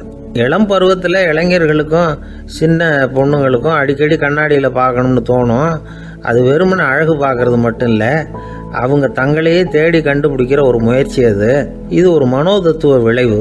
இது வரைக்கும் சின்ன பிள்ளையா இருந்துட்டோம், இனிமேல் நாமளும் மற்றவங்க மாதிரி மனிதர்கள் தான் அப்படிங்கிற உணர்வு அவங்களுக்கு வருது. தங்களோட முகம் எப்படி இருக்குது, அழகு எப்படி இருக்குது, உடம்பு நேரம் எப்படி இருக்குது, முடி எப்படி இருக்குது அப்படிங்கிறதையெல்லாம் கண்டுபிடிக்கிறாங்க. அதுக்கப்புறம் இன்னொரு ஆணோ பொண்ணோ தன்னை கவனிக்கணும் அப்படின்னு நினைக்கிறாங்க. இதெல்லாம் மனோதத்துவ உண்மைகள், இதெல்லாம் இயற்கை. இதை பார்த்துட்டு பெற்றவங்க பிள்ளைங்க கெட்டு போட்டாங்க அப்படின்னு நினைக்கக்கூடாது, அவங்கள திட்டிக்கிட்டே இருக்கக்கூடாது. இன்றைக்கி பல குடும்பங்களில் இதுதான் நடந்துக்கிட்டு இருக்குது. மனுஷ வாழ்க்கையிலேயே இப்படியும் இல்லாத அப்படியும் இல்லாத ஒரு பருவம் இளம் பருவம். 13லேருந்து 19 வயசுக்கு உட்பட்ட ஆண்கள் பெண்கள் இந்த வகையை சேர்ந்தவங்க, டீனேஜ் குரூப். இவங்கள சின்னவங்கன்னு நினச்சிட முடியாது, பெரியவங்கன்னு நினச்சிட முடியாது. இவங்க ரொம்ப சென்சிட்டிவ். சமூகம் நினச்சா இவங்களை நல்லவங்களாகவும் ஆக்கலாம், கெட்டவங்களாகவும் ஆக்கலாம். கொஞ்சம் அக்கறை எடுத்துக்கிட்டால் பெரிய பெரிய மேதைகளையும் விஞ்ஞானிகளையும் உருவாக்கலாம். ஆனால் நடக்கிறது என்ன தெரியுமா, அநேகமாக இவங்களை யாருமே சரியாக புரிஞ்சுக்கிறது இல்லை, இவங்களை சரியாக நடத்துறதும் இல்லை. இது வரைக்கும் நாம் சொல்கிறத கேட்டுக்கிட்டு இருந்தான், இப்போல்லாம் அவன் இஷ்டத்துக்கு நடக்க ஆரம்பிச்சுட்டான் அப்படின்னு வருத்தப்படுற பெற்றோர்கள் அதிகம். இது வருத்தப்படுற விஷயம் இல்லை, சந்தோஷப்பட வேண்டிய விஷயம். உங்கள் புள்ள சொந்தமாக யோசிக்க ஆரம்பிக்கிறதும் நடந்துக்க ஆரம்பிக்கிறதும் ஒரு தப்பான விஷயமா? அவன் கடைசி வரைக்கும் உங்கள் பேச்சையே கேட்டுக்கிட்டு இருக்கணுங்கிறது என்ன நியாயம்? இன்றைக்கி இளைஞர்களை பெரியவங்க தப்பாக புரிஞ்சுக்கிட்டு தவறாக நடத்துறதுனால தான் அவங்களுக்கு வெறுப்பு, எரிச்சல், மனக்கசப்பு எல்லாம் உண்டாகுது. பெற்றவங்க சரியாக மதிக்கிறது இல்லை அப்படிங்கிற ஒரே காரணத்தினாலேயே வீணாக போகிற பிள்ளைங்க இன்றைக்கி அதிகம். சரி, பெற்றவங்களுக்கு இன்றைக்கி என்ன தான் புத்தி சொல்ல வர்றீங்க அப்படின்னு கேட்குறீங்களா? நாம் எதையும் சொல்ல வரல, ஆனால் அது சம்பந்தமான சில நிபுணர்கள் சொல்லியிருக்கிறத உங்கள் காதில் போட்டு வைக்கலாம். அது என்னென்னா, பிள்ளைங்க கிட்ட அன்பு செலுத்துங்க. குழந்தையா இருந்தப்போ எவ்வளவு பாசமாக இருந்தீங்க, வளர வளர அதை ஏன் குறைச்சிக்கிறீங்க? பெற்றவங்களின் அன்பான வார்த்தைகளுக்கு ஏங்குறவங்க தான் இன்றைய இளைஞர்கள். அவங்க எதை சொன்னாலும் அதை அக்கறையாக காது கொடுத்து கேளுங்க, அலட்சியப்படுத்தாதீங்க. அவங்க விரும்புறது உங்ககிட்ட இருந்து ஒரு மதிப்பு, மரியாதை, அங்கீகாரம், இவ்வளவுதான்.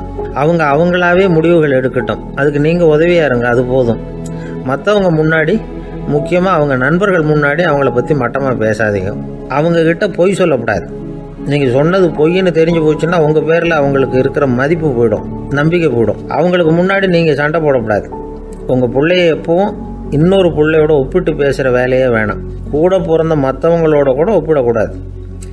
இப்படி செஞ்சால் அவன் உங்ககிட்டையும் பிரியமாக இருக்க மாட்டான், அவங்ககிட்டையும் பிரியமாக இருக்க மாட்டான். புள்ள எங்கே போகிறான், என்ன பண்ணுறான் அப்படின்னுலாம் துப்பறிஞ்சிக்கிட்டு இருக்கக்கூடாது. இளைஞர்கள் தனிமையை விரும்புகிறவங்க.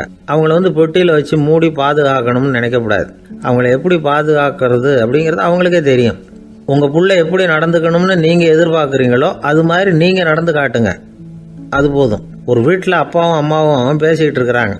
என்னங்க, நம்ம பொண்ணு பெரியவளாயிட்டா, அடிக்கடி கண்ணாடி முன்னாடி போய் நின்றுக்கிட்டு இருக்கிறா, சீக்கிரமாக ஒரு பையனை பார்த்து கல்யாணத்தை முடிக்காமல் இப்படி மசன்னு கல் மாதிரி உட்காந்துருக்குறீங்களே அப்படின்னு சத்தம் போட்டாங்க அந்த அம்மா. அவசரப்படாத, பார்க்கறதுக்கு கண்ணுக்கு அழகா லட்சணமா புத்திசாலியாக ஒரு பையன் கிடைக்க வேணாமா, அதுதான் பார்த்துக்கிட்டு இருக்கிறேன் அப்படின்னார் அப்பா. இதுக்கு அந்த அம்மா சொல்கிறாங்க, எங்கள் அப்பா இப்படியெல்லாம் நினச்சிக்கிட்டு இருந்திருந்தா எனக்கு கல்யாணமே ஆயிருக்காது தெரியுமா அப்படின்னாங்களாம்.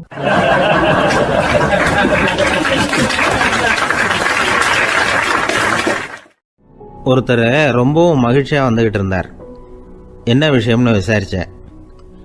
நான் தோற்று போயிட்டேன், அதுதான் மனசுக்கு மகிழ்ச்சியாக இருக்குது அப்படின்னார். எனக்கு இது ரொம்ப ஆச்சரியமாக போச்சு. இந்த உலகத்தில் தோற்று போகிறவங்க யாரும் மகிழ்ச்சியாக இருக்கிறது இல்லை.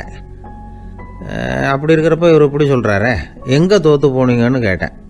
அதுக்கப்புறம் தான் அவர் விவரமாக சொன்னார். என்னோட 5 வயசு குழந்தையோட நான் விளையாடிக்கிட்டு இருந்தேன். அந்த விளையாட்டில் என் குழந்தை ஜெயிச்சு விட்டுது, நான் தோற்று போயிட்டேன் அப்படின்னார் ரொம்ப உற்சாகமாக. நான் யோசித்து பார்த்தேன். அதாவது நாம் சின்ன குழந்தையாக இருக்கிறப்போ எந்த விளையாட்டில் கலந்துக்கிட்டாலும் அதில் நாம் தான் ஜெயிக்கணும்னு ஒரு வெறி நமக்குள்ளே இருக்கும். நம்மளை எதிர்த்து விளையாடுறவர் நல்லவரா கெட்டவரா பெரியவரா சின்னவரா அப்படிங்கிறதெல்லாம் முக்கியம் கிடையாது. அவர் தோற்று போகணும், நாம் ஜெயிக்கணும், அதுதான் முக்கியம். எதிரியை சந்தோஷப்படுத்த விளையாடுகிற கலை அப்போ நமக்கு தெரியறதில்ல. வாழ்க்கையில் ஒரு பக்குவம் வந்ததுக்கு அப்புறம் வெற்றி பெறணுங்கிற மன அழுத்தம் போயிடுது. போட்டியில் ஜெயிக்கணுங்கிறத விட குழந்தையை சந்தோஷப்படுத்தணுங்கிறது முக்கியமாக போச்சு. ஜெயிக்கணுங்கிற வெறி ஓடி போட்டுது. ஒரு குழந்தையாக இருந்தப்போ நம்ம வளர்ச்சிக்கு உதவிய வெறி பெரியவனானதுக்கு பிறகு நமக்கு எதிரியாக மாறுது. அதை சரியான சமயத்தில் நாம் புரிஞ்சுக்கிட்டோம்னா போதும், நாம் பொழைச்சிக்கலாம். ஒவ்வொரு மனுஷனுமே வாழ்க்கையோட அடுத்த கட்ட வளர்ச்சியில் அடி எடுத்து வைக்கிற நேரத்தில் தன்கிட்ட இருந்து ஏதோ ஒரு குணத்தை அல்லது தன் குணம் இருந்த ஏதோ ஒரு உறவை நாம் இழக்கத்தான் வேண்டியிருக்குது. ஒரு கட்டம் வரைக்கும் உதவியாக இருந்த குணம் அடுத்த கட்டத்துக்கு தடையாக கூட மாறிடலாம். இந்த பரிமாண மாற்றத்துக்கு உள்ளாகிற ஒவ்வொருத்தரும் பிரத்யட்சமாக இதை உணர்றாங்க. ஆனால் பல பேர் எப்படின்னா பழசை திறந்துவிட்டு புதிய கொள்கைகளை உருவாக்கிக்கிறதுக்கு இஷ்டம் இல்லாமல் இருந்துடுறாங்க, அல்லது அப்படி செய்ய முடியாமல் தவிக்கிறாங்க. இதையெல்லாம் மீறி அந்த பழசை திறந்துட்டா அதை இழந்ததால் உண்டாகிற மன அழுத்தம் சில காலத்துக்கு வருத்திக்கிட்டு தான் இருக்கும், வேறு வழி இல்லை. ஆரோக்கியமான ஒரு முன்னேற்றத்துக்காக அந்த மன அழுத்தத்தை தாங்கிக்கத்தான் வேணும் அப்படிங்கிறாரு அந்த உலக புகழ்பெற்ற மேதை ஒருத்தர், இந்த ஸ்காட் பெக் அப்படிங்கிறவர். பிறந்த நாள் முதல் இதுதான் சரி அப்படின்னு கற்பிக்கப்பட்டு வந்த ஒவ்வொரு தத்துவத்தையும் தங்களுடைய வளர்ச்சிக்கு தகுந்த மாதிரி மாற்றி அர்த்தப்படுத்தி கொள்ள முடியாமல் வாழ்க்கை சூழல்ல அப்படியே அரைப்பட்டு தூளாகிறவர்கள் தான் ரொம்ப தவிக்கிறாங்களாம். இதுதான் அவருடைய கருத்து. பெரும்பாலும் மனிதர்களுடைய நடுத்தர வயசில், அதாவது 30 தாண்டுகிற சமயத்தில் தான் இந்த தவிப்பு உண்டாகுதான். இதை தான் மேற்கத்திய நாடுகளில் அடிக்கடி மிட் லைஃப் கிரைசிஸ் அப்படின்னு சொல்கிறாங்க. அப்பப்போ பழசையெல்லாம் தொலைச்சி விட்டு புதுசாக பிறக்கிறதுக்கு கற்றுக்கணும். ஒவ்வொரு நிமிஷத்தையும் அந்த நிமிஷத்துக்கு ஏற்ற சித்தாந்தம் கொண்டவர்களாக சந்திப்போம் அப்படிங்கிறார் அந்த உளவியல் நிபுணர். இப்படி பழகிக்கிட்டால் வாழ்க்கை இன்பமயம், இல்லைன்னா தவிப்பு மயம்தான். பழசை தொலைக்க முடியாதவர்களில் எத்தனையோ பேர் உண்டு, எத்தனையோ ரகம் உண்டு. அதில் வேடிக்கையான நண்பர்களும் உண்டு. ஒருத்தர் நண்பர் வீட்டுக்கு போனார். அவர் ஏதோ இனிப்பு பலகாரம் கொடுத்து சாப்பிட சொல்லியிருக்கிறாங்க அவங்க வீட்டில். இவர் சாப்பிட்டு பார்த்துட்டு சொன்னாராம், சார் 6 மாதத்துக்கு முன்னாடி ஒரு தடவை இங்கே வந்தேன், அப்போது ஒரு இனிப்பு பலகாரம் கொடுத்தீங்க, அது இதை விட நல்லா இருந்தது சார் அப்படின்னாராம். அப்போ செஞ்ச அதே இனிப்பு பலகாரம் தான் சார் இதுவும் அப்படின்னாராம் அவர்.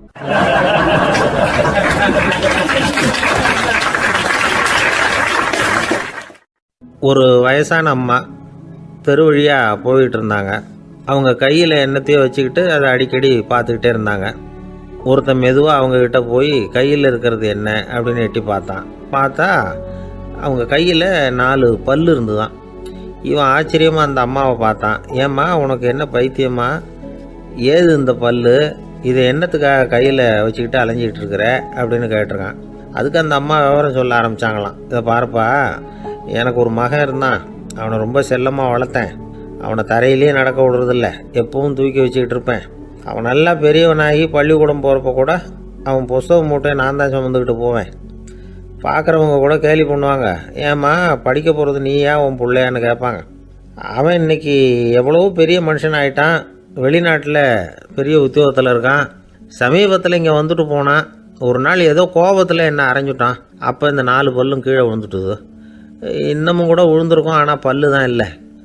என் புள்ள அரைஞ்சதுனால விழுந்த பல்லு இல்லையா அது, அதனால் இதை எப்பவும் என் கையிலேயே வச்சுக்கிட்டு ஆசையோடு பார்த்துக்கிட்டு இருக்கிறேன். அவன் தான் வெளிநாட்டுக்கு போட்டான், அவனை பார்க்க முடியாத ஏக்கத்தை நான் இந்த பல்லை பார்த்து போக்கிக்கிறேன் அப்படின்னு நாங்களாம் அந்த அம்மா. இந்த கதை எதுக்காகன்னா, தாய் அன்பு அப்படிங்கிறது எப்படிப்பட்டதுங்கிறத புரிஞ்சுக்கிறதுக்காக. கல்யாணம் ஆனதுக்கு அப்புறம் தாயை மறந்து விடுறவங்க எத்தனை பேர் இந்த உலகத்தில், அவங்க காதில் விழணுங்கிறதுக்காக தான் இந்த தகவல். ஆனால் ஒரு விஷயம் மட்டும் நல்லா புரிஞ்சுக்கணும், தாயை மதிக்க தெரிஞ்சவங்க தான் இன்றைக்கி வாழ்க்கையில் எல்லா விதத்துலேயும் முன்னுக்கு வந்திருக்கிறாங்க. வேணும்னா விசாரித்து பார்த்துங்க. இன்னொரு அம்மா இருந்தாங்க, அவங்க தினமும் ஒரு கோயிலுக்கு வருவாங்க. சாமியை பார்த்து, கடவுளே நான் இறந்து போனால் நரகத்துக்கு போகணும் அப்படின்னு வேண்டிக்குவாங்களாம். எல்லோரும் சொர்க்கத்துக்கு போகணும்னு தானே கடவுள்கிட்ட வேண்டிக்குவாங்க. இந்த அம்மா தினம் நான் நரகத்துக்கு போகணும் அப்படின்னு வேண்டிக்கிறாங்க. அங்கேருந்து அர்ச்சகருக்கு இது சந்தேகம். ஒரு நாள் அதை நேரடியாகவே அவங்கக்கிட்ட கேட்டுவிட்டார். அதுக்கு அந்த அம்மா பதில் சொன்னாங்களாம், ஐயா, எனக்கு கல்யாணம் ஆகி ரொம்ப நாள் வரைக்கும் குழந்தை பாக்கியம் இல்லாமல் இருந்தது. கோயில் குளம் எல்லாம் சுற்றி வந்தேன். ரொம்ப நாள் கழித்து ஒரு குழந்தை பிறந்தது, ஆண் குழந்தை. அவனை நான் ரொம்ப செல்லம் கொடுத்து வளர்த்தேன். அதோட விளைவு என்ன ஆச்சுன்னா, அவன் ரொம்ப மோசமாக ஆயிட்டான். கெட்ட பழக்க வழக்கம்லாம் கற்றுக்கிட்டான். அவன் இறந்து போனால் நிச்சயம் அவனுக்கு நரகம்தான் கிடைக்கும். அந்த அளவுக்கு கெட்டவன் அவன். அப்படிப்பட்ட காரியங்கள்லாம் பண்ணிகிட்ருக்கான், எனக்கு தெரியும். இவனுக்காக நரகத்தில் கூட யாரும் தயவு காட்ட மாட்டாங்க, தாட்சண்யம் காட்ட மாட்டாங்க. அதனால் இவனுக்கு முந்தி நான் இறந்து நரகத்துக்கு போயிட்டா அங்கே இவனை கவனிச்சிக்கலாமே, இவனுக்கு பணிவிடை செய்யலாமேன்னு பார்க்குறேன் அப்படின்னு நாங்களாம். அதனால தான் நான் நரகத்துக்கு போகணும்னு தினம் ஆண்டவனை வேண்டிகிட்டு இருக்கிறேன் அப்படின்னு கண்கலங்கி அந்த அம்மா சொன்னாங்களாம். அதுதான் தாய் உள்ளம்ங்கிறது. தாயின் பெருமையை சரியாக உணர்ந்துட்டா அவங்களுக்கு எப்பவும் எந்த கஷ்டமும் வராது. இது ஏதோ உபதேசத்துக்காக சொல்கிற வார்த்தை இல்லை, உண்மையான வார்த்தை. இந்த விவரத்தையெல்லாம் நண்பர் ஒருத்தர்கிட்ட சொல்லிகிட்டு இருந்தேன். அவர் கொஞ்ச நாள் கழித்து என்னை தேடி வந்தார். அவர் கையிலேயே 4 பல்லு வச்சுருந்தார். என்னங்க ஆச்சு, ஏதுங்க அந்த பல்லு அப்படின்னு விசாரித்தோம். உங்கள் உபதேசத்தை கேட்டுட்டு இந்த உலகத்தில் எல்லாரையும் தாயாக நினைக்க ஆரம்பிச்சிட்டேன். ஒரு அம்மாவை கடத்தரில் பார்த்து தாயேன்னு கூப்பிட்டேன். அவங்க உடனே பலார்னு என்னை அரைஞ்சிட்டாங்க. பல்லு விழுந்துட்டுது. அதை தான் பொறுக்கி எடுத்துக்கிட்டு நேராக உங்களை தேடி வந்துக்கிட்டு இருக்கிறேன்னார். தாயேன்னு தானே கூப்பிட்டீங்க, அதுக்கு ஏன் அரைஞ்சாங்க அப்படின்னு கேட்டோம். நான் தாயேன்னு கூப்பிட்டது அவங்க காதில் நாயேன்னு விழுந்துட்டு தான், அதுதான் இப்படி ஆயிட்டுது அப்படின்னார்.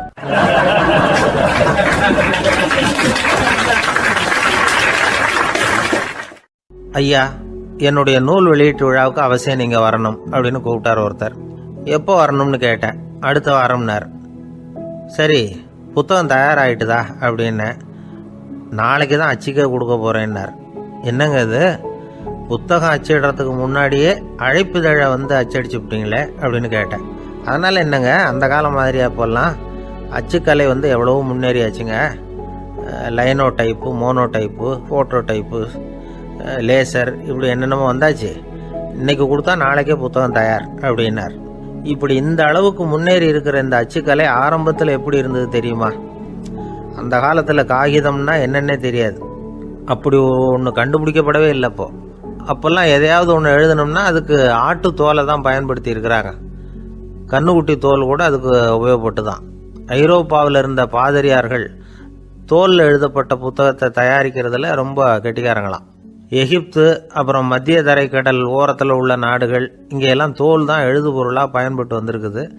ஆனால் நம்ம நாட்டில் ஓலைச்சுவடிகளை எழுத்துக்கு பயன்படுத்தி இருக்கிறாங்க.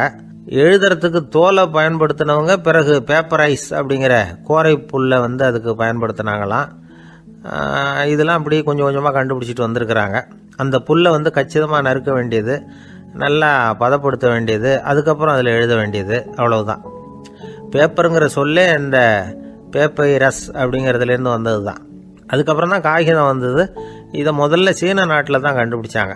அது வந்த பிறகு அச்சு எந்திரம் கண்டுபிடிக்க வேண்டிய அவசியம் ஏற்பட்டது. அதை கண்டுபிடிச்சவர் ஜெர்மானிய அறிவியல் அறிஞர் ஜான் கூட்டன்பர்க். அச்சு கலைக்கு அடித்தளம் அமைச்சவர் அவர் தான். ஜெர்மனியில் மெயின்ஸ் அப்படிங்கிற ஊரில் 1399 பிறந்தார்.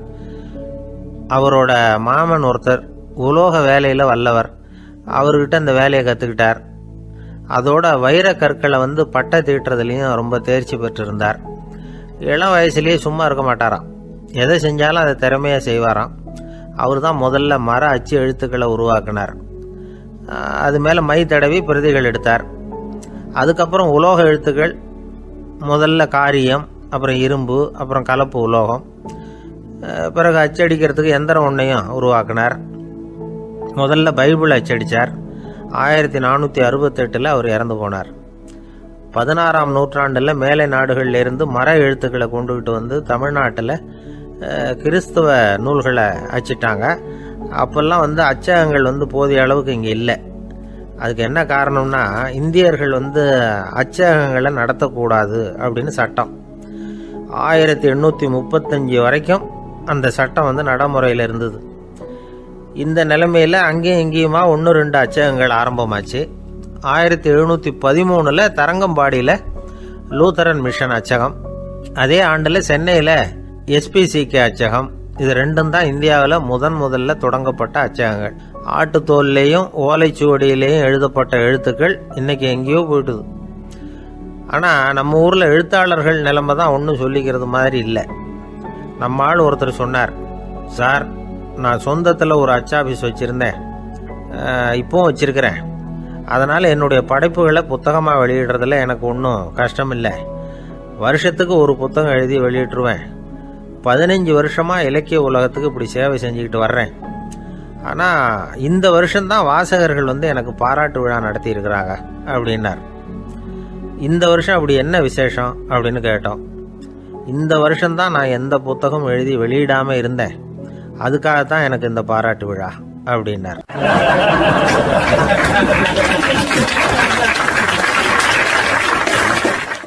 ஒரு ஆஃபீஸில் வேலை பார்க்குற ஒருத்தர் ஏதோ தப்பு பண்ணிவிட்டார்.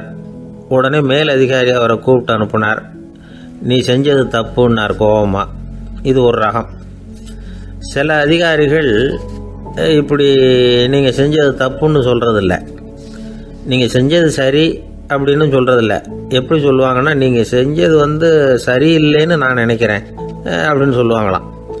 அதாவது சில பேர் நீங்கள் செஞ்சது தப்புங்கிறாங்க, அதையே மாற்றி சொல்கிறாரு இவர், நீங்கள் செஞ்சது சரியில்லைன்னு நினைக்கிறேன். இது ரெண்டும் அர்த்தம் ஒன்று தான், இருந்தாலும் வார்த்தைகள் வித்தியாசம். நிர்வாக திறமை இல்லாத ஒரு அதிகாரி யூ ஆர் ராங் அப்படின்னு சொல்லுவாராம்.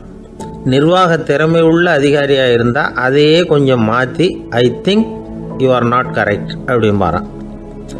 இதுதான் வித்தியாசம். இருந்தாலும் வார்த்தைகளை உபயோகப்படுத்துகிற விதத்தை வச்சு தான் வேலை நல்லா நடக்கிறதும் நடக்காததும் இருக்கு.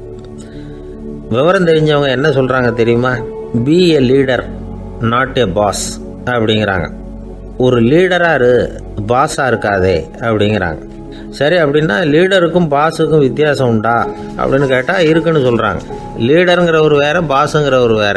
ஒரு லீடர் எப்படி நடந்துக்குவார், ஒரு பாஸ் எப்படி நடந்துக்குவார், இதை முதல்ல நாம் தெரிஞ்சுக்கணும். அவங்க எப்படி நடந்துக்குவாங்க அப்படிங்கிறதுக்கு சில விவரங்கள் இருக்குது. அதை கேட்டோம்னா நாம் புரிஞ்சுக்கலாம் அதை. அதாவது பாஸுங்கிறவர் விரட்டிக்கிட்டே இருப்பார், லீடருங்கிறவர் ஊக்கப்படுத்திக்கிட்டே இருப்பார்.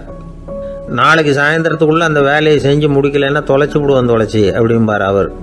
இவர் எப்படி சொல்லுவார்னா, இது வரைக்கும் நீங்கள் செஞ்சுருக்கிற வேலை ரொம்ப அற்புதம் அப்படிம்பார். பாஸுங்கிறவர் அதிகாரத்தை நம்பி செயல்படுறவர், லீடருங்கிறவர் நல்லெண்ணத்தை நம்பி செயல்படுறவர். நம்மக்கிட்ட அதிகாரம் இருக்குது, பவர் இருக்குது, அதனால் காரியத்தை சாதிச்சுடலாம் அப்படின்னு நினைக்கிறவர் அவர். மற்றவங்க கிட்ட ஒரு நல்ல அபிப்பிராயத்தை சம்பாதிச்சுக்கிட்டு அது மூலமாக காரியங்களை சாதிக்கிறவர் இவர். பாஸுங்கிறவர் பயத்தை உண்டு பண்ணுவார், லீடருங்கிறவர் அன்பை பரவ செய்வார். அதை செய்யலைன்னா ஆடிட்டில் தகராறாயிடும், இது செய்யலைன்னா இன்க்ரிமெண்ட்டு கட் ஆகிடும், இப்படி ஏதாவது சொல்லி பயமுறுத்திக்கிட்டே இருப்பார் அவர். இவர் அப்படி இல்லை. உடம்பு இப்படி இருக்குது, வீட்டில் எல்லோரும் சௌக்கியமாக இருக்கிறாங்களா, ஆஃபீஸில் எல்லாம் வசதியாக இருக்குதா, நான் ஏதாவது உதவி செய்யணுமா அப்படின்னு அன்புக்கு முக்கியத்துவம் கொடுப்பார். பாஸுங்கிறவர் எதுக்கு எடுத்தாலும் நான் சொல்லிகிட்டு இருப்பார், லீடருங்கிறவர் நாமன்னு சொல்லிகிட்டு இருப்பார். பாஸுங்கிறவர் தப்புக்கு காரணம் யாருன்னு பார்ப்பார், லீடருங்கிறவர் தப்பு என்னன்னு பார்ப்பார். இதுதான் ரெண்டு பேருக்கு வித்தியாசம். The boss shows who is wrong, the leader shows what is wrong அப்படின்னு சொல்லுவாங்க. இந்த காரியம் எப்படி செய்யப்பட்டிருக்கு அப்படின்னு தெரிஞ்சுக்கிறவர் பாஸ். இந்த காரியத்தை எப்படி செய்யணும்னு செஞ்சு காட்டுறவர் லீடர். பாஸுங்கிறவர் பணியாளர்களை திட்டுவார், லீடர் மரியாதைக்குரியவராக நடத்துவார், அதுக்குரியவராக அவர் நடந்துக்குவார். செய்கிற வேலையை ஒரு சுமையாக நினைக்க வைக்கிறவர் பாஸ், செய்கிற வேலையை ஒரு சந்தோஷமாக ஆக்கிறவர் லீடர். ஒரு முதலாளியாக இருக்கிறவர் அல்லது ஒரு நிர்வாகியாக இருக்கிறவர் இது மாதிரியான நுணுக்கங்களை எல்லாம் தெரிஞ்சு வச்சுக்கிறது நல்லது. ஒரு பாஸ் இருக்கார், அவர் ஒரு நாள் ரொம்ப பெருமையாக தன்னோட ஆஃபீஸை பற்றி பேசிக்கிட்டு இருந்தார். எனக்கு கீழே 200 பேர் வேலை செய்கிறாங்க சார், நான் ஒரு கோடு கிழிச்சா அவங்க அதை தாண்டாத அளவுக்கு நான் நடந்துக்கிறேன் சார் அப்படின்னார் அவர். அது எப்படி முடியுது உங்களால் அப்படின்னு கேட்டோம். நான் கோடே கிழிக்கிறது இல்லை சார் அப்படின்னார்.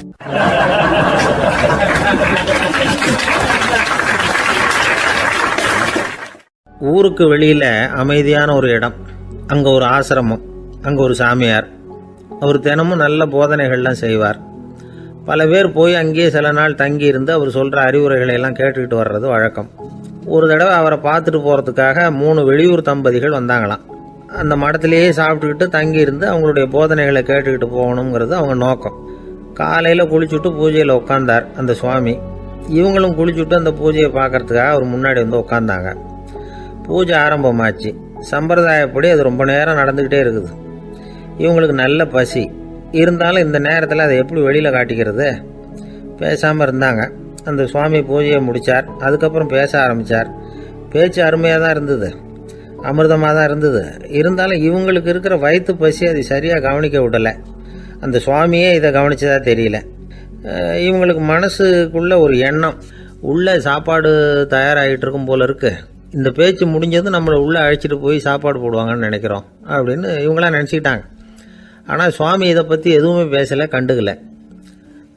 ஒரு அம்மாவால் அதுக்கு மேலே சும்மா இருக்க முடியுமா? முடியல. சாப்பாட்டை கவனிக்கலாமா அப்படின்னு சொல்லி மெதுவாக ஆரம்பித்தாங்க. கவனிக்கலாமே அப்படின்னு உள்ளே அழைச்சிட்டு போனார் சுவாமி. இவங்க ரொம்ப அவசரமாக எழுந்திருச்சு உள்ளே ஓடினாங்க. அங்கே ஒரு மேஜை மேலே ஒரு கிண்ணம் மூடி இருந்தது. இதுதான் சாப்பாட்டு மேஜை போல இருக்கு, இங்கே சாப்பாடு வந்துடும் அப்படின்னு நினச்சாங்க. உடனே போய் சுற்றி உட்காந்துக்கிட்டாங்க. சுவாமி அந்த கிண்ணத்தை எடுத்து அந்த அம்மா கிட்ட கொடுத்தார். அவங்க அதை வாங்கி மூடியை திறந்து பார்க்குறாங்க. உள்ளே ஒரு சாவி இருக்குது. சரிதான், இது சமையலறை சாவி போல இருக்கு, அங்கே போய் அதை திறந்து சாப்பாட்டை நாமே எடுத்துக்கிட்டு வந்து இங்கே வச்சுக்கிட்டு சாப்பிட்ணும் போல இருக்கு அப்படின்னு நினச்சாங்க. சாவி இருக்கு இல்லையா, வாங்க பூட்டு நிறையா காட்டுறேன் அப்படின்னு சுவாமி அவங்கள அழைச்சிட்டு போனார், காட்டினார். இவங்க அந்த அறையை ரொம்ப அவளோடு திறந்தாங்க. உள்ளே பார்த்தா அங்கே அரிசி, பருப்பு, விதவிதமான காய்கறி எல்லாம் இருக்குது.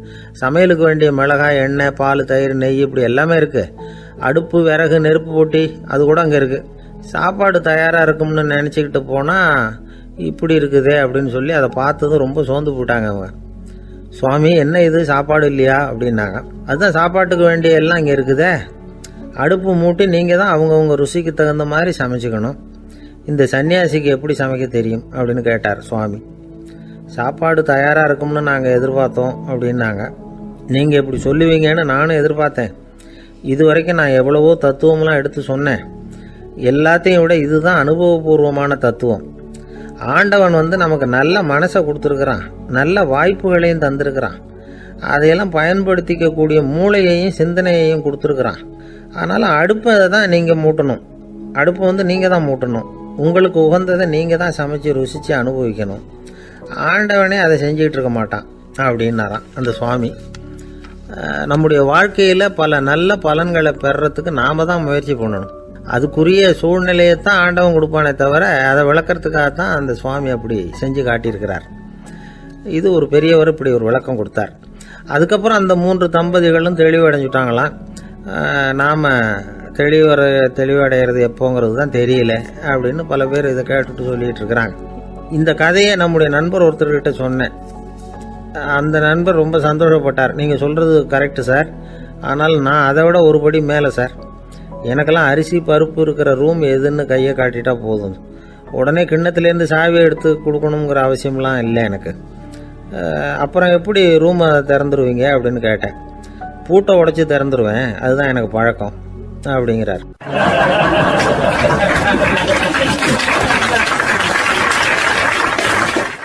ஒருத்தர் மனசில் நிம்மதி இல்லாமல் உட்காந்துருந்தார். என்ன சார் விஷயம் அப்படின்னு விசாரித்தேன். அகலக்கால் வச்சுட்டேன், அதுதான் அவதிப்படுறேன்னார்.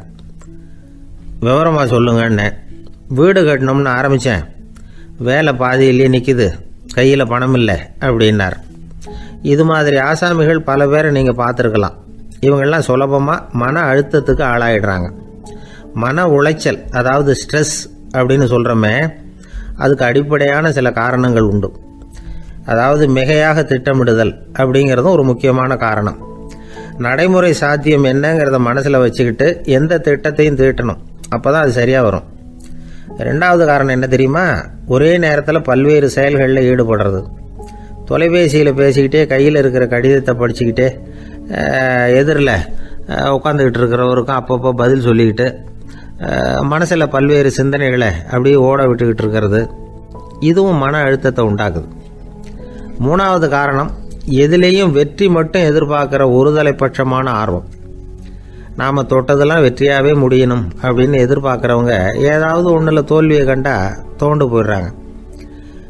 எப்படியும் முடியலாம்ங்கிற எண்ணம் ஏற்கனவே நமக்குள்ளே இருந்துட்டுதுன்னா அந்த அவஸ்தை வராது. அதனால் அதுவும் நம்ம வளர்த்து கொள்ள வேண்டிய ஒரு குணம்.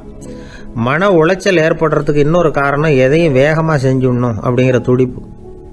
அந்த துடிப்பே மனசை அழுத்த ஆரம்பிச்சிடும். எந்த ஒரு காரியத்திலையும் தாமதமோ இடையூறோ ஏற்பட்டால் அதை பொறுத்துக்கிற மனப்போக்கம் வேணும். அது இல்லாதவங்க அழுத்தத்துக்கு ஆளாயிடுறாங்க. சில பேர் வேலைன்னு எந்த நேரம் பார்த்தாலும் வேலையே கதின்னு கிடப்பாங்க. பொழுதுபோக்குக்கோ உடற்பயிற்சிக்கோ குடும்பத்தில் உள்ளவங்க அல்லது நண்பர்கள் கூட கலந்துரையாடவோ கொஞ்சம் கூட நேரம் ஒதுக்க மாட்டாங்க. இந்த சுபாவம் மன அழுத்தத்தை உண்டு பண்ணும். இதையெல்லாம் புரிஞ்சுக்கிட்டு அதிலிருந்து விடுபடுறது எப்படின்னு யோசிக்கணும். வல்லுநர்கள் இது தொடர்பாக சில யோசனைகளை சொல்லி வச்சிருக்கிறாங்க. அது என்னன்னா, வாழ்க்கைங்கிறது பிரச்சனைகளால் பின்னப்பட்ட ஒன்று. அது எப்போவுமே முடிவடையாத ஒரு தொடர்கதை அப்படிங்கிறத முதல்ல நாம் புரிஞ்சுக்கணும்.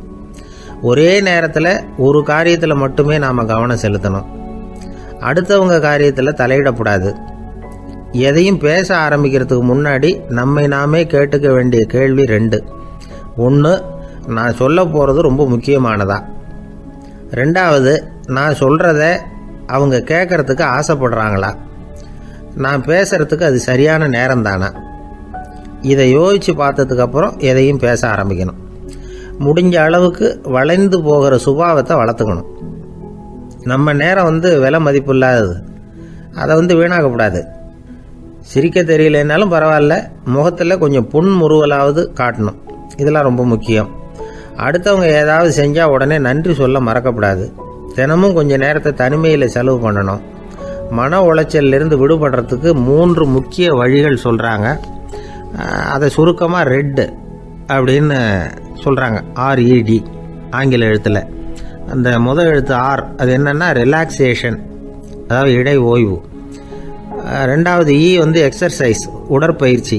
3வது டயட், திட்டமிட்ட உணவு முறை.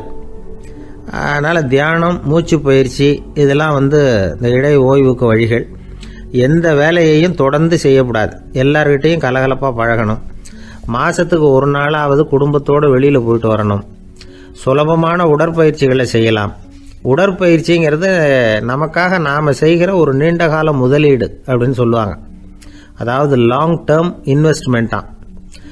அளவோடு சாப்பிட்ணும், மெதுவாக சாப்பிட்ணும்.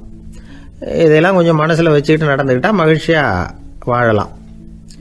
சில பேர் சாப்பாட்டு விஷயத்தில் ரொம்ப அக்கறை எடுத்துக்கிறது உண்டு. ஒரு குண்டு ஆசாமி சாப்பிட உக்காந்தார். முதல்ல ஒரு மாத்திரை சாப்பிட்டார். எதுக்குன்னு கேட்டோம். பசி எடுக்கிறதுக்குன்னார். சாப்பிட்டு முடித்தார். பிறகு மறுபடியும் ஒரு மாத்திரை சாப்பிட்டார். இது எதுக்குன்னு கேட்டோம். சாப்பிட்டது ஜீரணமாகறதுக்கு அப்படின்னார்.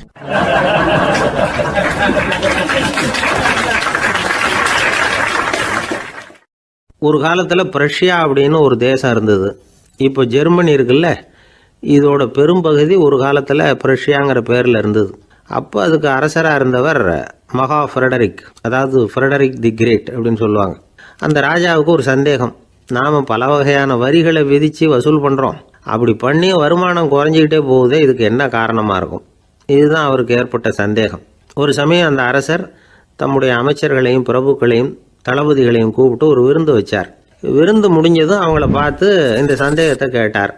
வரிகள் அதிகமாக விதித்து வருமானம் குறையறதுக்கு என்ன காரணம் அப்படின்னு கேட்டார். பல பேருக்கு இதுக்கு சரியாக பதில் சொல்ல தெரியல. அனுபவசாலியான ஒரு தளபதி எழுந்திருச்சார். அரசே, அது எப்படிங்கிறத இப்போ உங்களுக்கு காட்டுறேன்னார். உடனே ஒரு பெரிய பனிக்கட்டி ஒன்றை தன்னுடைய கையில் எடுத்தார். அதை அப்படியும் எப்படியும் திருப்பி பார்த்தார். அப்புறம் அடுத்தவர்கிட்ட கொடுத்தார். அவர் அதை அப்படியும் எப்படியும் திருப்பி பார்த்துட்டு அடுத்தபடியாக இருந்தவர்கிட்ட கொடுத்தார். இப்படியே இதை ஒவ்வொருத்தராக பார்த்துட்டு ஒவ்வொரு கையாக மாறி கடைசியில் மன்னர் கைக்கு போய் சேர்ந்தது. மன்னர் கைக்கு அந்த பனிக்கட்டி போய் சேர்ந்தப்போ அது கொஞ்சம் கொஞ்சமாக உருகி ஒரு பட்டாணி கடலை சைஸுக்கு ஆயிட்டுது. மன்னர் யோசனை பண்ணார். வரி அதிகமாக போட்டாலும் வந்து சேர்றது குறைவாக இருக்கிறதுக்கு என்ன காரணம் அப்படிங்கிறது அவருக்கு புரிஞ்சு போச்சு. காலம்தான் மாறிட்டு இருக்கே தவிர இந்த கையூட்டு வாங்குற பழக்கம் மாறினதாக தெரியல. இன்னொரு ராஜா இருந்தார். அவர் தன்னுடைய ராஜாங்கத்தில் லஞ்ச ஊழலே சுத்தமாக இருக்கக்கூடாது அப்படின்னு நினச்சார். அவர்கிட்ட பல்வேறு துறைகளுக்கும் பொறுப்பாக இருந்த பல பேரும் ரொம்ப சுத்தமாகவும் நேர்மையாகவும் இருந்தாங்க. ஒரே ஒருத்தர் மட்டும் எல்லார்கிட்டையும் லஞ்சம் வாங்கிட்டே இருந்தார். அவரை வேறு வேறு துறைகளுக்கு மாற்றி பார்த்தாரு. அந்த ராஜா என்னென்னமோ பண்ணி பார்க்குறாரு. எந்த வேலையை கொடுத்தாலும் அதுலேயும் லஞ்சம் வாங்குறதுக்கு ஒரு வழியை உண்டு பண்ணிக்குவார் அந்த ஆள். ராஜாவுக்கு இது ஒரு பெரிய தலைவலியாக போட்டுது. இவர் என்ன பண்ணுறது, இவருக்கு என்ன வேலையை கொடுக்கறது, கொஞ்சம் கூட லஞ்சம் வாங்கிறதுக்கு சான்ஸே இல்லாத ஒரு வேலையை கொடுக்கணும் அப்படின்னு திட்டம் போட்டார். ஒரு நாள் அவருக்கு அந்த உத்தரவும் போட்டுட்டார். அதாவது அவருக்கு என்ன வேலைன்னா, கடற்கரையில் தான் அவருக்கு ஆஃபீஸ், அங்கேயே இருந்துக்க வேண்டியது. தினமும் எத்தனை கடல் அலை கரையில் வந்து மோதுது அப்படிங்கிறத கணக்கு எடுத்து ராஜாவுக்கு தெரிவிக்க வேண்டியது. இதுதான் அவருக்கு வேலை. பேசாமல் அலையை எண்ணிட்டு உட்காந்துருக்கிட்டோம், அப்போவாவது அவர் லஞ்சம் வாங்குகிற சந்தர்ப்பம் இல்லாமல் போயிடும் அவருக்கு அப்படின்னு நினச்சார் ராஜா. இந்த ஆள் கடற்கரைக்கு போய் டியூட்டியில் ஜாயின் பண்ணிட்டார். ஒரே மாதத்தில் அங்கே சொந்தமாக ஒரு பிரம்மாண்டமான மாளிகை கட்டிவிட்டார். ராஜாவுக்கு இது பெரிய ஆச்சரியமாக போச்சு. அலையை என்ற வேலையில் அந்த ஆள் எப்படி பணம் சம்பாதிச்சார் அப்படின்னு விசாரித்து பார்த்தார் அக்கம் பக்கத்தில்.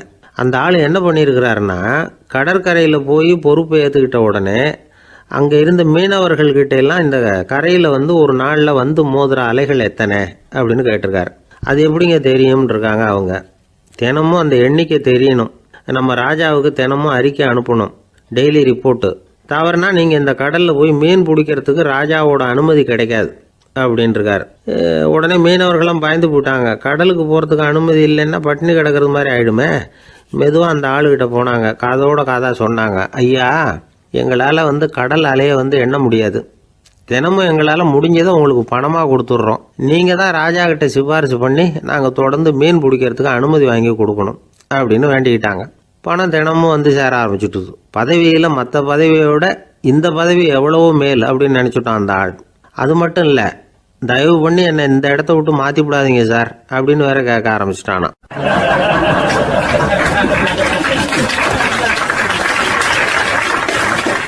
என் நண்பர் ஒருத்தர் ஆழ்ந்த சிந்தனையில் இருந்தார். என்ன யோசனை பண்ணுறீங்கன்னு கேட்டேன். தலைவர் ஆகணும்னு பார்க்குறேன், அதுதான் என்ன வழின்னு யோசிச்சுக்கிட்டு இருக்கேன்னார். நான் கூட அது மாதிரி யோசித்து பார்த்தேன், அதுக்கப்புறம் அந்த யோசனையை கை விட்டுட்டேன் அப்படின்னோம். ஏன்னு கேட்டார். அதுக்கான தகுதிகள் நமக்கு இல்லைங்கிறது புரியுது. அது நமக்கு புரியறத விட நம்ம விட மற்றவங்களுக்கு நல்லா புரிஞ்சு போச்சு. அதனால் பேசாமல் கம்முன்னு இருந்துடுறது தான் நல்லது அப்படின்னோம். தலைவர் ஆகிறதுக்கு தகுதிகள் வேற உண்டோ அப்படின்னு கேட்டார். அவர் யதார்த்தமாக தான் கேட்குறார். நாங்கள் உடனே எங்ககிட்ட இருந்த ஒரு புத்தகத்தை எடுத்து அவர்கிட்ட கொடுத்தோம், படித்து பாருங்கன்னு. தலைவர் ஆகிறதுக்கு என்ன வழி அப்படிங்கிறத பற்றி அதில் போட்டிருக்கிறாங்க. முதல் வழி என்ன தெரியுமா, ஒரு 4 பேர் முன்னாடி இல்லைன்னா ஒரு கூட்டத்துக்கு முன்னாடி நீங்கள் பேச போகிறீங்க. அப்போ எப்படி ஆரம்பிக்கணும்னா, உண்மையான புகழ்ச்சி, நேர்மையான பாராட்டு, இதோடு ஆரம்பிக்கணும். எடுத்ததுமே அது சரியில்லை இது சரியில்லைன்னு பேசிகிட்டு இருக்கக்கூடாது. மக்களை பார்த்து நீங்கள் தான் தப்பு பண்ணிவிட்டீங்க அப்படின்னு நேரடியாக சொல்லக்கூடாது. தவறு இருந்தாலும் அதை வந்து மறைமுகமாக ஏதாவது கதை சொல்லி அதிலிருந்து அவங்க புரிஞ்சுக்கிற மாதிரி செய்யணும். அடுத்தவங்க பண்ண தப்பு என்னன்னு அலசறதுக்கு முன்னாடி நீங்கள் பண்ணின தப்பு என்னங்கிறத பற்றியே பேசுங்க. எதுக்கும் நேரடியாக உத்தரவு போட்டுக்கிட்டு இருக்கக்கூடாது. இதை நீங்கள் செய்யணும் அப்படின்னு சொல்கிறதுக்கு பதிலாக நீங்கள் இப்படி செஞ்சால் எப்படி இருக்கும் அப்படின்னு கேள்வி மாதிரி கேட்கணுமா. இப்படி கேட்டால் அது உத்தரவு மாதிரி தெரியாதான். அடுத்தவங்க மரியாதையை காப்பாற்றுறது மாதிரி பேசணுமா. உங்கள் பேச்சு இன்னொருத்தரை வந்து அவமானப்படுத்துறது மாதிரி இருக்கக்கூடாதான். ஏண்டா இவங்கிட்ட போய் மாட்டிக்கிட்டோம்னு யாரும் நினச்சிடக்கூடாது. ஒவ்வொரு சின்ன வளர்ச்சியையும் பாராட்டணும். வெற்றி வந்து சாதாரணமாக இருந்தாலும் பாராட்டாமல் இருந்துடக்கூடாது.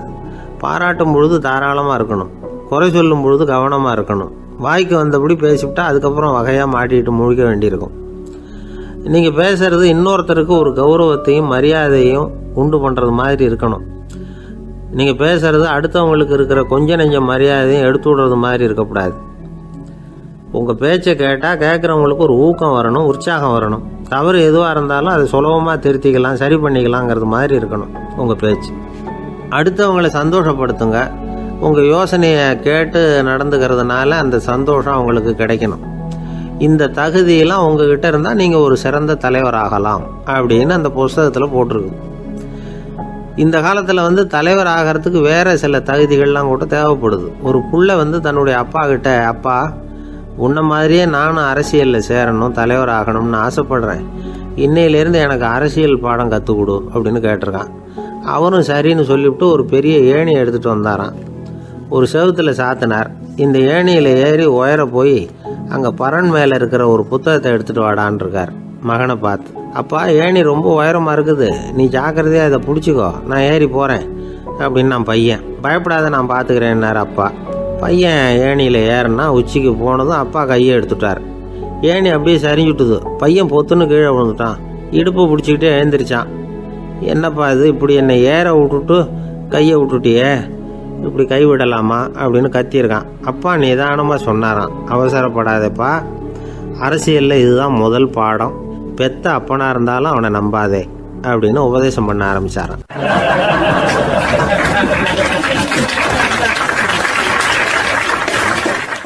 கிபி 1078 வருஷம் மார்ச் மாதம் 19ஆம் தேதி திங்கட்கிழமை அதிகாலை நேரம் ஒரு குழந்தை பிறந்தது. எங்க தெரியுமா? காஸ்பியன் கடலுக்கு தெற்கே பாரசீக மொழி வழங்கிய தபரிஸ்தான் மாநிலத்துல ஜீலான்கிற புனித நகர், அதோட புறநகர் பகுதியில உள்ள நீப்புங்கிற ஊர்ல தான் அந்த குழந்தை பிறந்தது. அந்த இடம் இப்போ ரஷ்யாவில் இருக்கு. அந்த குழந்தை யாருன்னு நினைக்கிறீங்க? அதுதான் முஹித்தீன் பெருமான், ஆன்மீக சாதனைகள் புரிந்த மகான் முஹித்தீன் ஆண்டகை. தன்னுடைய 18வது வயசுல உயர்கல்விக்காக ஜீலான் நகரத்தை விட்டு பகுதாத் நகரத்துக்கு புறப்பட்டு போறார். இளம் பிராயம் தானே, அதனால துணைக்கு ஒரு வர்த்தக கூட்டத்தோட சேர்ந்து போயிட்டு இருக்கிறார். ரொம்ப தூரம் போகணும். ஒவ்வொரு இடமா தங்கி தங்கி போயிட்டு இருக்கிறாங்க. ஒரு இடத்துல ஒரு கொள்ளை கூட்டம் பயங்கரமான ஆயுதங்களோட அவங்கள வழிமறிச்சுட்டுது. அந்த வர்த்தக கூட்டம் வச்சிருந்த பொருள்களை எல்லாம் அவங்க பறிச்சு விடுறாங்க. இவங்களும் பயந்துகிட்டு இருந்தது எல்லாத்தையும் அவங்க கிட்ட கொடுத்துடுறாங்க. முஹித்தீன் ஆண்டகை மட்டும் இதையெல்லாம் பார்த்துக்கிட்டு தனியா ஒதுங்கி நிற்கிறார். ஒரு 18 வயசு பையன் மட்டும் இப்படி தனியா அநாத சிறுவன் மாதிரி நின்றுட்டு இருக்கிறத அந்த கொள்ளை கூட்டத்தில் இருந்த ஒருத்தன் பாக்குறான். கிட்ட நெருங்கி வர்றான். அலட்சியமாகவும் கிண்டலாகவும் உங்ககிட்ட ஏதாவது இருக்குதா அப்படின்னு கேட்கறான். இவங்கிட்ட என்ன இருக்க போகுது அப்படிங்கிற நம்பிக்கையில அவன் அப்படி கேட்கறான். உடனே இவரு, ஓ இருக்குதே, என்கிட்ட 40 தீனார் இருக்கு அப்படிங்கிறார். இப்படி சொல்லியும் அந்த கொள்ளைக்காரனுக்கு நம்பிக்கை வரல. என்னிடம் விளையாடாத, பொய் சொல்லாத, உண்மையை சொல்லு அப்படிங்கிறான் அவன். உண்மையைத்தான் சொல்றேன், என்கிட்ட 40 தீனார் இருக்கு அப்படிங்கிறார் இவர். எங்க வச்சிருக்கிற அப்படின்னு கேக்குறான். சட்டையின் விழாப்புறத்துல உள்ள பகுதியில அதை வச்சு தச்சிருக்கிறாங்க அப்படின்னு உண்மையை சொல்றார். உடனே கொள்ளை கூட்ட தலைவன் அதை கத்தியால கீறிப்பார் அப்படின்னு உத்தரவு போடுறான். அந்த சட்டையை கிழிக்கிறாங்க. உள்ள இருந்து 40 பொற்காசுகளும் பொல பொலன்னு கீழே கொட்டுச்சு. அதை பார்த்த உடனே அந்த கொள்ளை கூட்ட தலைவன் மலைச்சு போய் நின்னுட்டான். காசை பார்த்துட்டு அவன் மலைச்சு போல, பொய் பேசாத அந்த பையனோட நேர்மையை பார்த்துட்டு அவன் அப்படி நின்னான். மெதுவா அந்த பையன் கிட்ட வந்தான். ஏன்பா, நீ என்ன பணக்கார குடும்பமா அப்படின்னு கேட்டான். அப்படிலாம் இல்ல, எனக்கு அப்பா இல்ல, அம்மா மட்டும்தான் உண்டு. எங்க அப்பா எனக்குன்னு விட்டு போன சொத்தே இந்த 40 தீனார் தான் அப்படின்னாரு இவர். அப்படி இருந்துமா உண்மை பேசணும்னு ஆசைப்பட்டேன். என்கிட்ட ஒண்ணும் இல்லைன்னு ஒரு வார்த்தை சொன்ன உன்னை விட்டுருப்போமே அப்படின்னா அவன். அப்படி இல்லைங்க, நான் இறைவன் திருநாமத்தை அறியக்கூடிய கல்வி ஞானத்துக்காக இப்ப போயிட்டு இருக்கிறேன். இறைவன் திருநாமத்தை உச்சரிக்க வேண்டிய நாவால பொய் பேசக்கூடாதுன்னு எங்க அம்மா சொல்லியிருக்கிறாங்க. அதனால நான் எப்பவுமே பொய் சொல்ல மாட்டேன் அப்படின்னு என்னுடைய தாய்க்கு வாக்கு கொடுத்திருக்கிறேன் அப்படின்னார் அவர். முஹித்தீன் பெருமான் வார்த்தைகளை கேட்ட அந்த கொள்ளையர்கள் மனம் திருந்தி நல்லவங்களா ஆயிடுறாங்க. அந்த கொள்ளையர் தலைவன் பிற்காலத்துல ஒரு பெரிய மகான் ஆயிடுறார். பெரியவர்கள் வாழ்க்கையில நடக்கிற இது மாதிரி சம்பவங்கள் தான் நாம நல்ல விதமா வாழறதுக்கு துணையா இருக்கும். அந்த காலத்துல கொள்ளையர்களே பெரியவங்க செயலை பார்த்து மனம் திருந்தி இருக்கிறாங்க. இந்த காலத்துல யார் இப்படி இருக்கிறா? இந்த காலத்துல மகான் ஒருத்தரை பார்த்தேன், எனக்கு வேண்டியப்பட்ட மகான். ஏங்க நீங்களும் மகான் ஆகிறதுக்கு முன்னாடி கொள்ளை அடிச்சுட்டு இருந்தீங்களா அப்படின்னு கேட்டேன். அவர் மெதுவா கண்ணை திறந்து என்ன நிமிர்ந்து பார்த்தார். அப்படி இல்லப்பா, நான் கொள்ளை அடிக்கிறதுக்காகத்தான் மகானாவே ஆகி இருக்கிறேன் அப்படின்னு சொல்லிவிட்டு மறுபடியும் கண்ணை மூடிட்டார்.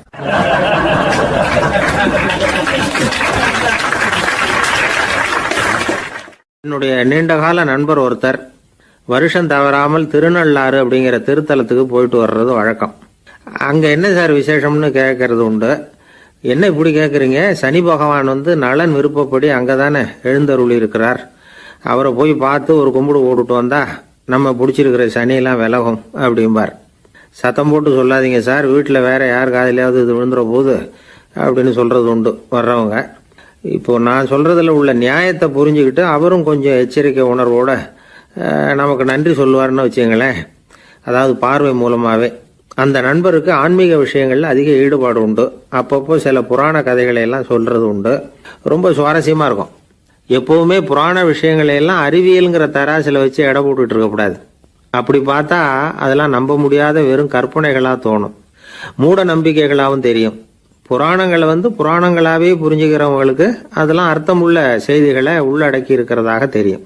அந்த வகையில் தான் இந்த நண்பரும் நிறைய செய்திகளை சொல்கிறது உண்டு. சனியை போல கொடுக்குறவனும் இல்லை, சனியை போல கெடுக்கிறவனும் இல்லை அப்படின்னு சோதிடர்கள் சொல்லுவாங்க. நாம் ஏதாவது ஒரு வம்புல மாட்டிக்கிட்டா பிடிச்சது சனி அப்படிங்கிறோம். ராவணன் எப்பேற்பட்ட வீரன், அவனே சனி பார்வைப்பட்டது தானே சங்கடப்பட ஆரம்பித்தான் அப்படின்னார் நண்பர். அது எப்படிங்கன்னு கேட்டேன். அவர் சொல்ல ஆரம்பித்தார், இந்த ராவணன் இருக்கானே நவ கிரகங்களையும் பிடிச்சி கொண்டுட்டு வந்து தன்னுடைய சிம்மாசனத்தில் அப்படியே படிகளாக போட்டு வச்சுட்டானா, ஒவ்வொரு படியாக. பாவம் அந்த 9 தேவதைகளும் ஒவ்வொரு படியாக குப்புற கிடக்குறாங்க. நவக்கிரகம் நம்மளை ஆட்டி படைக்குதுன்னு நாம் சொல்லிட்டு இருக்கிறோம்.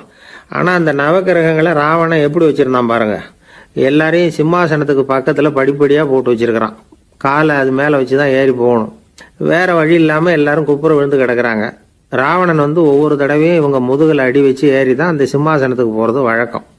இப்படி நடந்துக்கிட்டு இருக்கிறது நாரதர் கண்ணில் பட்டுட்டு தான். அவர் சும்மா இருப்பாரா? யோசனை பண்ணார், என்ன செய்யலாம் அப்படின்னு. ஒரு முடிவு பண்ணிட்டு நேராக ராவணன் கிட்ட போனாராம். ராவணா, நீ நவக்கிரகங்களை பிடிச்சி கொண்டாந்து உன்னுடைய சிம்மாசனத்துக்கு படிகளாக போட்டு வச்சிருக்கிற, அது உன்னுடைய வீரத்தை காட்டுது. இருந்தாலும் ஒரு விஷயத்த நீ யோசிச்சு பார்க்கணும். ஒவ்வொரு தடவை நீ சிம்மாசனத்துக்கு போகும்பொழுதும் நவக்கிரகங்களின் முதுகல் அடி வச்சு நீ ஏறி போற, அது உனக்கு பெருமை கிடையாது. அவங்களுடைய மார்புல அடி வச்சு ஏறி போகணும், அதுதான் உனக்கு பெருமை அப்படின்னாராம். இவர் சொல்றதும் சரிதானே அப்படின்னு யோசிச்சிருக்கான் ராவணன். உடனே குப்புற கிடந்த நவக்கிரகங்களை திருப்பி மல்லாக்க போட்டான். அவங்க மார்புல அடி வச்சு மேலே ஏறி சிம்மாசனத்துக்கு போனானா. அப்படி போயிட்டு இருக்கும் பொழுது சனி பகவானின் பார்வை அவன் மேலே பட்டுதான். அவ்வளவுதான். என்னாச்சு தெரியுமா? சூர்பனகை தேடி வந்தா. சீதையோட அழகை பற்றி தன்னுடைய அண்ணங்கிட்ட சொல்ல ஆரம்பிச்சுட்டா. விவகாரம் ஆரம்பமாயிட்டது. அதுதான் சனியனுடைய வேலை அப்படின்னு சொல்லி இந்த கதையை சொல்லி முடிச்சார் என்னுடைய நண்பர். ஆக சனியின் பார்வை நம்ம மேலே படாமல் பார்த்துக்கிறது தான் நல்லதுங்கிறீங்க அப்படின்னு. ஆமாம் சார், இப்போ கூட நான் உங்கள் வீட்டுக்கு வந்திருக்கிறதே ஒருத்தருடைய பார்வை என் மேலே படக்கூடாதுங்கிறதுக்காகத்தான் அப்படின்னார். யாருங்க அதுன்னு என்னுடைய மாமனார் சார். அவசரத்துக்கு அவர்கிட்ட கொஞ்சம் கடன் வாங்கிவிட்டேன். நம்ம மாப்பிள்ளை தானேன்னு சொல்லி அவர் விட்டு கொடுக்கறதுக்கு தயாராக இல்லை. இன்னைக்கு இப்போ அவர் எங்கள் வீட்டுக்கு வரக்கூடிய நேரம், அதுதான் அவர் பார்வையிலேருந்து படாமல் தப்பிக்கலாங்கிறதுக்காக இங்கே வந்துட்டேன் அப்படின்னார். பார்வை படணும்னு இருந்தால் பட்டு தான் தீரும் போல இருக்கு அப்படின்னா. என்ன சார் சொல்கிறீங்கன்னார் ஒன்றும் புரியாமல். நீங்கள் இங்கே தான் வருவீங்கன்னு அவருக்கு ஏற்கனவே தெரியும் போல இருக்கு. அதனால் உங்களுக்கு முன்னாடியே உங்கள் மாமனார் இங்கே வந்துட்டார். அதுவும் அந்த பீரோவுக்கு பக்கத்தில் தான் பின்னாடி மறைஞ்சு நின்றுட்டு இருக்கிறார் அப்படின்னு.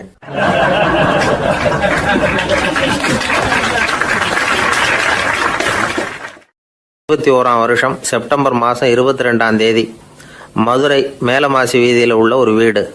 அங்கே அன்னைக்கு நடந்த ஒரு அற்புத நிகழ்ச்சி பின்னாடி உலக மக்களை எல்லாம் ஆச்சரியப்பட வச்சுது.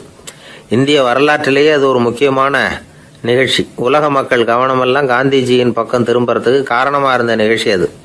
கதர் துணி பிரச்சாரத்துக்காக காந்திஜி மதுரைக்கு வந்திருந்தார். சென்னை துணி வணிகர் சங்கத்தின் துணைத் தலைவர் ஒருத்தர் இருந்தார், ராம்ஜி கல்யாண் சேட்ஜி. அவருடைய வீடு மதுரை மேலமாசி வீதியில் இருந்தது. அந்த வீட்டில் தான் காந்திஜி தங்கியிருந்தார்.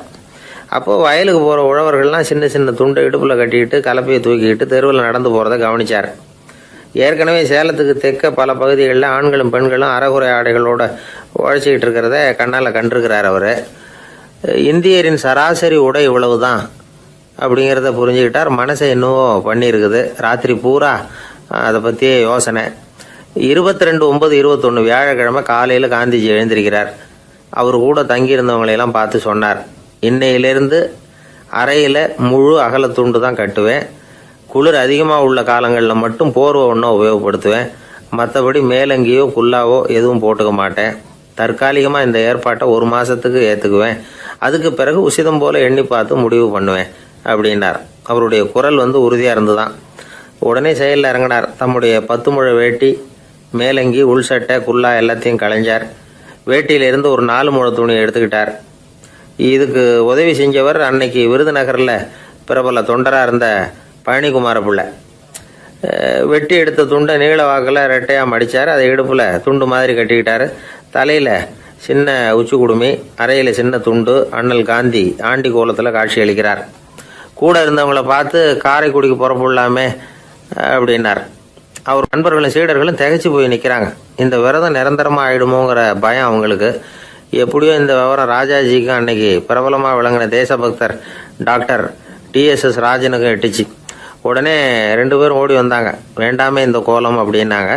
காந்திஜி தன்னுடைய முடிவில் உறுதியாக இருந்தார். ராஜாஜி என்னென்னமோ வாதமெல்லாம் பண்ணி பார்த்தார். உங்களுடைய வாதத்துக்கு என்னால் பதில் சொல்ல முடியல, இருந்தாலும் நான் செய்கிறது தான் சரிங்கிறதுல எனக்கு சந்தேகம் இல்லை. இன்னைக்கு அதிகாலை 3 மணி இருக்கும். நான் ஓரளவு விழிச்சுக்கிட்டேன். அதாவது உறக்கமும் விழிப்புமா இருந்த நிலையில எனக்கு இந்த எண்ணம் உண்டாச்சு. இது என்னுடைய அந்தராத்மாவின் ஆணை, அதை என்னால் மீற முடியாது அப்படின்னு சொல்லிவிட்டாராம் காந்திஜி. கதர் பிரச்சாரத்துக்காக காரைக்குடிக்கு கிளம்பினார். வாசல்ல 4 மோட்டார் வண்டிகள் காத்துக்கிட்டு இருந்தது. வீதியில் 2 பக்கமும் ஜனங்கள். காந்திஜி இடுப்பு துணியோட மோட்டார் வண்டியில ஏறினார். நண்பர்களும் சீடர்களும் மக்களும் உடல் சிலிர்க்க அந்த காட்சியை பார்க்குறாங்க. மோட்டார் வண்டி நகர ஆரம்பிக்குது. எப்பேற்பட்ட காட்சி அது! சுக்கநாத பெருமானியே கூலி ஆளாக்கிய மண், அப்படி ஆக்கி மண் சுமக்க வச்ச மதுரை இல்லையா, அந்த மதுரை தான் காந்திஜி துறவி கோலம் கொள்றதுக்கும் காரணமாக இருந்திருக்குது. இது இன்னைக்கு எத்தனை பேருக்கு தெரியும்? ஒரு தடவை காந்திஜி நேருவும் சுற்றுப்பயணம் செஞ்சாங்களாம். ஒரு இடத்துல நடந்து போயிட்டு இருக்கிறாங்க. குறுக்க ஒரு வாய்க்கால். நேரு என்ன பண்ணார் தெரியுமா? தன்னுடைய இளமை துடிப்பை காட்டுறதுக்காக கொஞ்சம் தூரம் பின்னாடி போய் அங்கேருந்து வேகமாக ஓடி வந்து அந்த வாய்க்காலை தாண்டினாராம். காந்திஜி அப்படி பண்ணல. பக்கத்தில் இருந்த பாலம் வழியா அந்த வாய்க்காலை கடந்து வந்தார். நேரு காந்திஜியை பார்த்து சிரிச்சுக்கிட்டே, என்ன மாதிரி நீங்களும் தாண்டி இருக்கலாமே அப்படின்னாராம். அதுக்கு காந்திஜி சிரிச்சுக்கிட்டே சொன்னாராம், 2 அடி முன்னேறதுக்காக 5 அடி பின்னாடி போறதா அப்படின்னாராம்.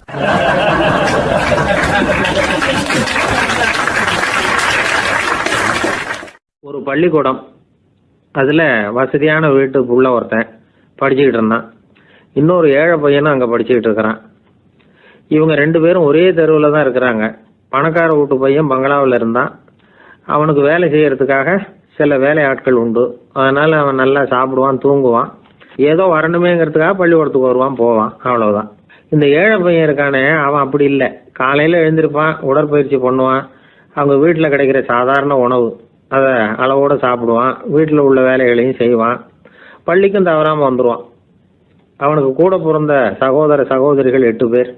எல்லாரும் தன்னம்பிக்கையோட அவங்க வேலையை செஞ்சுக்கிட்டு இருந்தாங்க. இந்த பையன் எப்பவும் உண்மையை தான் பேசுவான், கடமையை ஒழுங்கா செய்வான். ஆசிரியர்களுக்கு இவனை ரொம்ப பிடிக்கும். அதனால இவனை அந்த பள்ளிக்கூடத்து மாணவர் தலைவனா ஆக்கியிருந்தாங்க. இது அந்த பெரிய இடத்து பையனுக்கு பிடிக்கல. மாணவர் தலைவனுக்கு பணிஞ்சு போறதுக்கும் அவனுக்கு விருப்பம் இல்லை. ஒரு நாள் வகுப்புல ஆசிரியர் எல்லா மாணவர்களுக்கும் ஒரு வேலை கொடுத்தார். எல்லாரும் அதை சுறுசுறுப்பா செஞ்சுக்கிட்டு இருக்கிறாங்க. இவன் மட்டும் சோம்பலா உட்காந்துருக்கிறான். ஆசிரியர் அந்த பக்கமா வந்தார். இதை பார்த்துட்டார். உடனே மாணவர் தலைவனா இருக்கிற அந்த ஏழை பையனை கூப்பிட்டார். இந்த பாருப்பா, ஏன் அந்த பையன் இப்படி சும்மா உட்காந்துருக்கிறான், என்னன்னு விசாரிச்சு சொல்லு அப்படின்னு சொல்லிவிட்டு உள்ள போயிட்டார். இவன் மெதுவா போய் அவன்கிட்ட விசாரிச்சான், ஏன் இப்படி சோர்ந்து போய் உட்காந்துருக்கிற அப்படின்னு. அவன் ரொம்ப அலட்சியமா அவனை திரும்பி பார்க்கறான். என்னோட சிரமம் உனக்கு என்ன தெரியும்? வீட்டில் என்னுடைய சௌகரியங்களை கவனிக்கிற வேலையாட்கள் 2 பேரும் இன்னைக்கு வேலைக்கு வரல. அதனால என்னோட வேலையெல்லாம் நானே கவனிக்கிற மாதிரி ஆயிட்டுது. அதனால சோர்ந்து போயிட்டேன் அப்படின்னு நான். அப்புறம் கேட்டிருக்கான், அது சரி, உன்னுடைய வீட்டில் உன்னுடைய வேலைக்காரங்க வராத போது நீ எப்படி சமாளிக்கிற அப்படின்னு கிண்டலா கேட்டிருக்கான். அதாவது இவன் ஏழைங்கிறதையும் இவன் வீட்டில் வேலை செய்யறதுக்கு யாரும் இல்லைங்கிறதையும் இப்படி சொல்லி கிண்டல் பண்றான். இந்த ஏழை பையனுக்கு இது புரிஞ்சுது. மனசு வேதனை போட்டுது. இருந்தாலும் வெளியில காட்டிக்காம சிரிச்சுக்கிட்டே சொன்னானா, எனக்கு அந்த கவலையே கிடையாது. என்னுடைய உதவிக்கு நான் நினைச்ச உடனே என்னுடைய காரியத்தை செய்யறதுக்கு 8 பேர் எப்பவும் தயாரா இருப்பாங்க அப்படின்னு நான். இவன் இப்படி சொன்னதும் அவனுக்கு ஒரு மாதிரி ஆயிட்டுதான். தலையை குனிஞ்சுக்கிட்டே போயிட்டான். உள்ளே உட்காந்துருந்த ஆசிரியர் காதுல இது விழுந்தது. உடனே இந்த ஏழை பையனை உள்ள கூப்பிட்டு போனாரு. கேட்டாரு, என்னப்பா இப்படி சொல்ற? இவன் பொய் சொல்ல மாட்டாங்கிறது அவருக்கு தெரியும். அவனை சமாளிக்கிறதுக்காக இப்படி ஒரு பொய்யை சொல்லியிருப்பாங்கிறதையும் அவரால் ஏற்றுக்க முடியல. ஏன்பா, நீ நினைக்கிற காரியத்தை செய்ய 8 பேர் தயாரா இருக்கிறதா சொன்னியே, உன்னுடைய சகோதர சகோதரிகளை குறிப்பிட்டு அப்படி சொன்னியா அப்படின்னு கேட்டார். இல்லைங்க ஐயா, நான் அவங்கள குறிப்பிட்டு அப்படி சொல்லலைன்னா. அப்படின்னா பொய் சொன்னியா? இந்த சின்ன விஷயத்துக்கு அப்படி பொய் சொல்லலாமான்னார். ஐயா, நான் பொய்யும் சொல்லலைன்னா. இவன் அப்படின்னா நீ சொன்னதுக்கு என்ன அர்த்தம்னார். இப்போ அந்த பையன் சொல்றான், ஐயா, நான் நினைக்கிறத செய்து முடிக்க என் கூட இருக்கிற அந்த 8 பேர் யாருன்னா 2 காலு 2 கை, வாய், மூக்கு, கண்ணு, காது, ஆக மொத்தம் 8. இவங்க தான் இந்த வேலை ஆட்கள். நான் சொல்றதை செய்யறதுக்கு, நான் சொல்றதை கேட்கறதுக்கும் செய்யறதுக்கும் அவங்க எப்பவும் தயாரா இருக்காங்க. அந்த அளவுக்கு என்னுடைய பயிற்சிகள், பழக்க வழக்கங்கள் மூலமா அவங்கள நல்ல நிலைமையில வச்சிருக்கிறேன் அப்படின்னா. இந்த கதையை சுவாமி சின்மயானந்தர் சொல்றது வழக்கம். இயற்கை நமக்கு கொடுத்துருக்கிற வேலையாட்கள் இந்த 8. இவங்களை நல்ல முறையில் வச்சிருந்து வேலை வாங்க வேண்டியது நம்முடைய கடமை. அந்த கடமையை ஒழுங்கா செஞ்சுக்கிட்டு வந்தா வாழ்க்கையில வெற்றி நிச்சயம். இல்லைன்னா குழப்பம்தான். புத்தி சரியா இல்லைன்னா இந்த வேலையாட்கள் நாம சொல்றத கேட்க மாட்டாங்க. ஒருத்தன் குடி போதையில தள்ளாடி தள்ளாடி போய் ஒரு மரத்துல முட்டிக்கிட்டானான். தலையில கட்டு போட்டுக்கிட்டு மறுநாள் வந்திருக்கான். ஏன்டா இப்படி பண்றேன்னு கேட்டிருக்காங்க. நான் ஒதுங்கி போன்னு தான் சொன்னேன், அது கேட்கல அப்படின்றான். எது கேட்கல? உன்னோட காலா அப்படின்னு கேட்டிருக்காங்க. இல்லைங்க, அந்த மரம் அப்படின்னு நானா.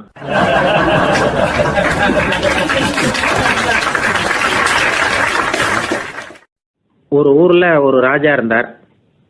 அந்த ராஜாவுக்கு ஒரு புள்ள. அந்த புள்ளைக்கு விவரமே தெரியாது. அவன் ஒரு முட்டாளுங்கிறது எல்லாருக்கும் தெரியும். ஆனாலும் அவன் தான் அடுத்தபடியா ஆட்சிக்கு வர வேண்டியவன். ஆட்சி பொறுப்பை ஏற்க வேண்டிய ஒருத்தன் இப்படி இருந்தா என்ன பண்றது அப்படிங்கிறது எல்லாருக்கும் உள்ள கவலை. மன்னர் அமைச்சர்களை கூட்டினார், ஆலோசனை கேட்டார் என்ன பண்ணலாம்னு. இவனை இன்னொரு நாட்டு பல்கலைக்கழகத்துக்கு அனுப்பி பார்க்கலாம், அங்க போய் படிச்சுட்டு வரட்டும், நிறைய படிச்சுட்டு நல்ல ஞானத்தோட திரும்பி வரட்டும், அதுக்கப்புறம் பார்த்துக்கலாம் அப்படிங்கிறது அவங்க சொன்ன ஆலோசனை. மன்னருக்கும் அது சரின்னு தோணுச்சு. மகனை வெளி தேசத்துக்கு அனுப்பி வச்சார். இவனும் போனான், ஒரு பல்கலைக்கழகத்துல சேர்ந்தான், நிறைய படிச்சான். அதுக்கப்புறம் தந்தைக்கு ஒரு கடிதம் எழுதினான். தந்தையே, நான் நிறைய படிச்சுட்டேன், இனிமே நாடு திரும்பலாம்னு நினைக்கிறேன் அப்படின்னு எழுதினான். மன்னருக்கு ரொம்ப மகிழ்ச்சி. அதாவது புள்ள படிச்சுட்டான் அப்படிங்கிற ஆனந்தம். உடனே பையன் திரும்பி வர்றதுக்கு ஏற்பாடு பண்ணார். இளவரசன் நாடு திரும்பினான். அதை கொண்டாடுறதுக்காக அரண்மனையில் ஒரு பெரிய விருந்துக்கு ஏற்பாடு பண்ணியிருந்தாங்க. முக்கியமானவங்கள்லாம் அதில் கலந்துக்கிட்டாங்க. அந்த விருந்துக்கு முனிவர் ஒருத்தரும் வந்திருந்தார். அவர் இளவரசன் கிட்ட போய் உட்காந்து விசாரிக்கிறார். என்னப்பா, எப்படி படிச்சிருக்கிற அப்படின்னு கேட்டார். நிறைய படிச்சுட்டு வந்திருக்கிறேங்க அப்படின்னா அவன். என்னெல்லாம் படிச்ச அப்படின்னாரான். எல்லாத்தையும் விவரமா சொல்லியிருக்கிறான். அவன் அப்படி சொல்லிட்டு இருக்கும் பொழுதே முனிவர் என்ன பண்ணார், தன்னுடைய மோதிரத்தை கழட்டி உள்ளங்கையில வச்சு அப்படியே மூடிக்கிட்டாரான். அப்படியே கையை நீட்டி அவன் முன்னாடி காட்டினார். இந்த பாருப்பா, என் கைக்குள்ள என்ன இருக்கு சொல்லு பார்க்கலாம் அப்படின்னாரான். இளவரசன் ஒரு கணம் யோசிச்சான். அதுக்கப்புறம் உங்க கைக்குள்ள இருக்கிறது வட்டமான ஒரு பொருள், நடுவுல ஒரு துளை இருக்கும் அப்படின்னு. முனிவர் தனிச்சு போட்டார். பையன் பெரிய அறிவாளி ஆயிட்டான் போல இருக்க அப்படின்னு நினைச்சுட்டார். அதுக்கப்புறம் கேட்டார், சரி, என் கையில இருக்கிறது வட்டமான பொருள், நடுவுல துளை இருக்குங்கிறத சொல்லிவிட்டேன், அதோட பேர் என்ன, அதை சொல்லு அப்படின்னாராம். இளவரசன் கொஞ்சம் யோசனை பண்ணியிருக்கான். அப்புறம் சொன்னானா, முனிவரே, நான் படிச்ச விஞ்ஞானம் உங்களுக்கு பதில் சொல்றதுக்கு உதவல, இருந்தாலும் பதில் சொல்றேன், அது ஒரு வண்டி சக்கரம் அப்படின்னானா. இப்பதான் முனிவர் யோசிச்சாராம். அவருக்கு புரிஞ்சுதான், அதாவது முட்டாளை படிக்க வைக்கலாம், ஆனால் சிந்திக்க வைக்க முடியாது அப்படிங்கிறத அவர் புரிஞ்சுக்கிட்டாராம். தகவல் அறிவு ஞானமாகாது அப்படிங்கிறார் ஓஷோ. ஏன்னா தகவல்கள் மாறுதலை ஏற்படுத்துறது இல்லை, ஆனால் ஞானம்ங்கிறது மாறுதலால் உண்டாகக்கூடிய ஒண்ணு. அதுதான் ரெண்டுக்கும் உள்ள வித்தியாசம். மனம் சரியான வழிக்கு வரணும், அதுக்கப்புறம் படிக்கிற கல்வி தான் உண்மையான கல்வி. சரி, மனம் சரியா வர்றதுக்கு என்ன வழி அப்படின்னு கேட்டா, மனிதன் முழு மாறுதலுக்கான வழிமுறை தியானம் தான் அப்படிங்கிறார் அவர். அதனாலதான் நிறைய படிச்சிருக்கேன்னு சொல்றவன் எல்லாம் ஞானம் உள்ளவன் நினைச்சிடக்கூடாது. ஒருத்தர் இன்னொரு பெரிய மனிதரை அழைச்சிட்டு அறிமுகப்படுத்தினாராம். சார் நிறைய படிச்சிருக்கார், 3 MA வாங்கியிருக்கார், ஆனா ஒரு விஷயம், அப்பப்போ கொஞ்சம் திருடுவார், அவ்வளவுதான், மற்றபடி அவர் ஒரு பெரிய அறிவாளி தான் அப்படின்னாராம்.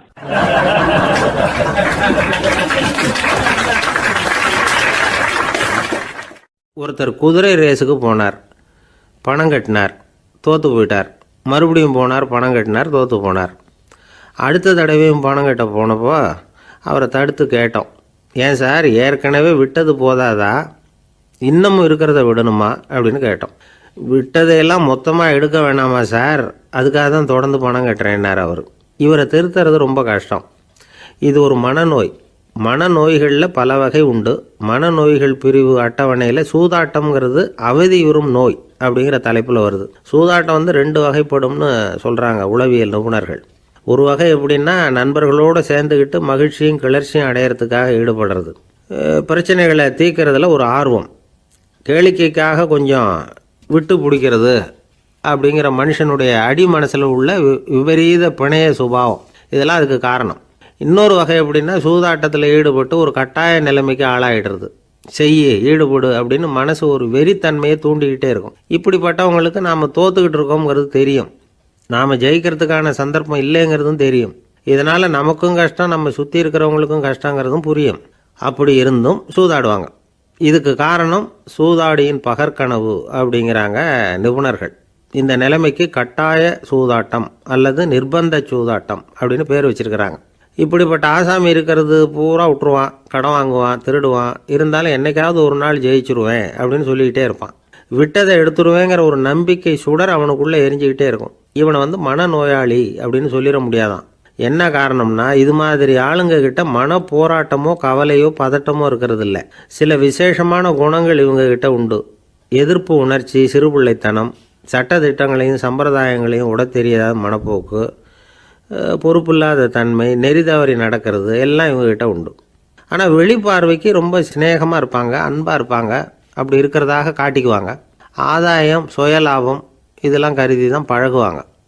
இவங்க கேட்குறப்ப நாம் பணம் கொடுக்கலன்னு வச்சுக்கோங்க, நம்மளை கை விட்டுருவாங்க. நம்ம மேலே அபாண்டமாக பழி சுமத்துறது கூட தயங்க மாட்டாங்க. தங்களுடைய சூதாட்ட நடவடிக்கைகளுக்கு சாதகமான காரணங்களை சொல்லிகிட்டு இருப்பாங்க. நீ வேணும்னா பாரு, ஒரே நாளில் நான் இழந்ததையெல்லாம் மீட்டு லட்சாதிபதி ஆறேன்னா இல்லையா பாரு அப்படிம்பாங்க. தோற்று போகிறத ஒரு படிப்பினையாக வந்து இவங்க எடுத்துக்கிறதே இல்லை. தோற்று போகிறதுலேயே இவங்களுக்கு ஒரு அலாதியான சுகம். தனக்குத்தானே துன்பத்தை வரவழைச்சிக்கிட்டு இன்பம் அடையிறதுக்கு தன்வதை சுகம் அப்படின்னு பேர். இவங்கெல்லாம் அந்த ரகம். சில பேர் எப்படி தெரியுமா, மந்திர எண்ணங்களை வந்து வரவழைச்சிக்கிறது, சூதாடுறதுக்காக ஆஃபீஸில் வந்து கையாடல் பண்ணுறது, அடுத்தவங்க கிட்ட இருந்து திருடுறது. இந்த மந்திர எண்ணம் தீவிரமாச்சுன்னா ஒரு மாதிரியாக பேச ஆரம்பிச்சிருவாங்க. தோல்வி தான் சார் வெற்றிக்கு முதல் படியும்பாங்க. தன்னால் வந்து பகடக்காய்களையும் குதிரை ஓட்டிகளையும், அதாவது இந்த ஜாக்கிகள், அதெல்லாம் கட்டுப்படுத்த முடியுங்கிற பித்து நிலைக்கு இவங்கெல்லாம் தள்ளப்பட்டுருவாங்க. சில சூதாடிகளை வந்து ஆராய்ச்சி பார்த்ததில் என்ன தெரிய வந்தது தெரியுமா, அவங்கெல்லாம் குழந்தை பருவத்தில் அன்புக்காக ஏங்கினவங்களாம், புறக்கணிக்கப்பட்டவங்களாம், உதவிகளை பெற முடியாதவங்க, இப்படிலாம் இருந்திருக்கிறாங்க. இவங்க வளர வளர மற்றவங்க சௌகரியம் பற்றி அக்கறை இல்லாதவங்களாக ஆயிடுறாங்க. அதிர்ஷ்ட தேவதை தன்னோடு இருக்கிறாங்க அப்படிங்கிற அசையாத நம்பிக்கை இவங்களுக்கு. இவங்களை வந்து திருத்துறது ரொம்ப கஷ்டம். அதனால் பந்தயம், சூதாட்டம் இது மாதிரியான விஷயங்களை விட்டு விலகியே இருக்கிறது தான் நமக்கு நல்லது.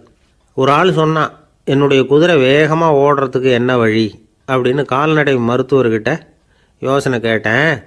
அவர் ஒரு பாட்டில் நிறைய மாத்திரைகளை கொடுத்து தினம் 2 மாத்திரை விதமாக கொடுக்க சொன்னார். முதல் நாள் 2 மாத்திரையை கொடுத்துட்டு அது மேலே ஏறி உட்கார்றதுக்கு போனேன். அவ்வளவுதான்.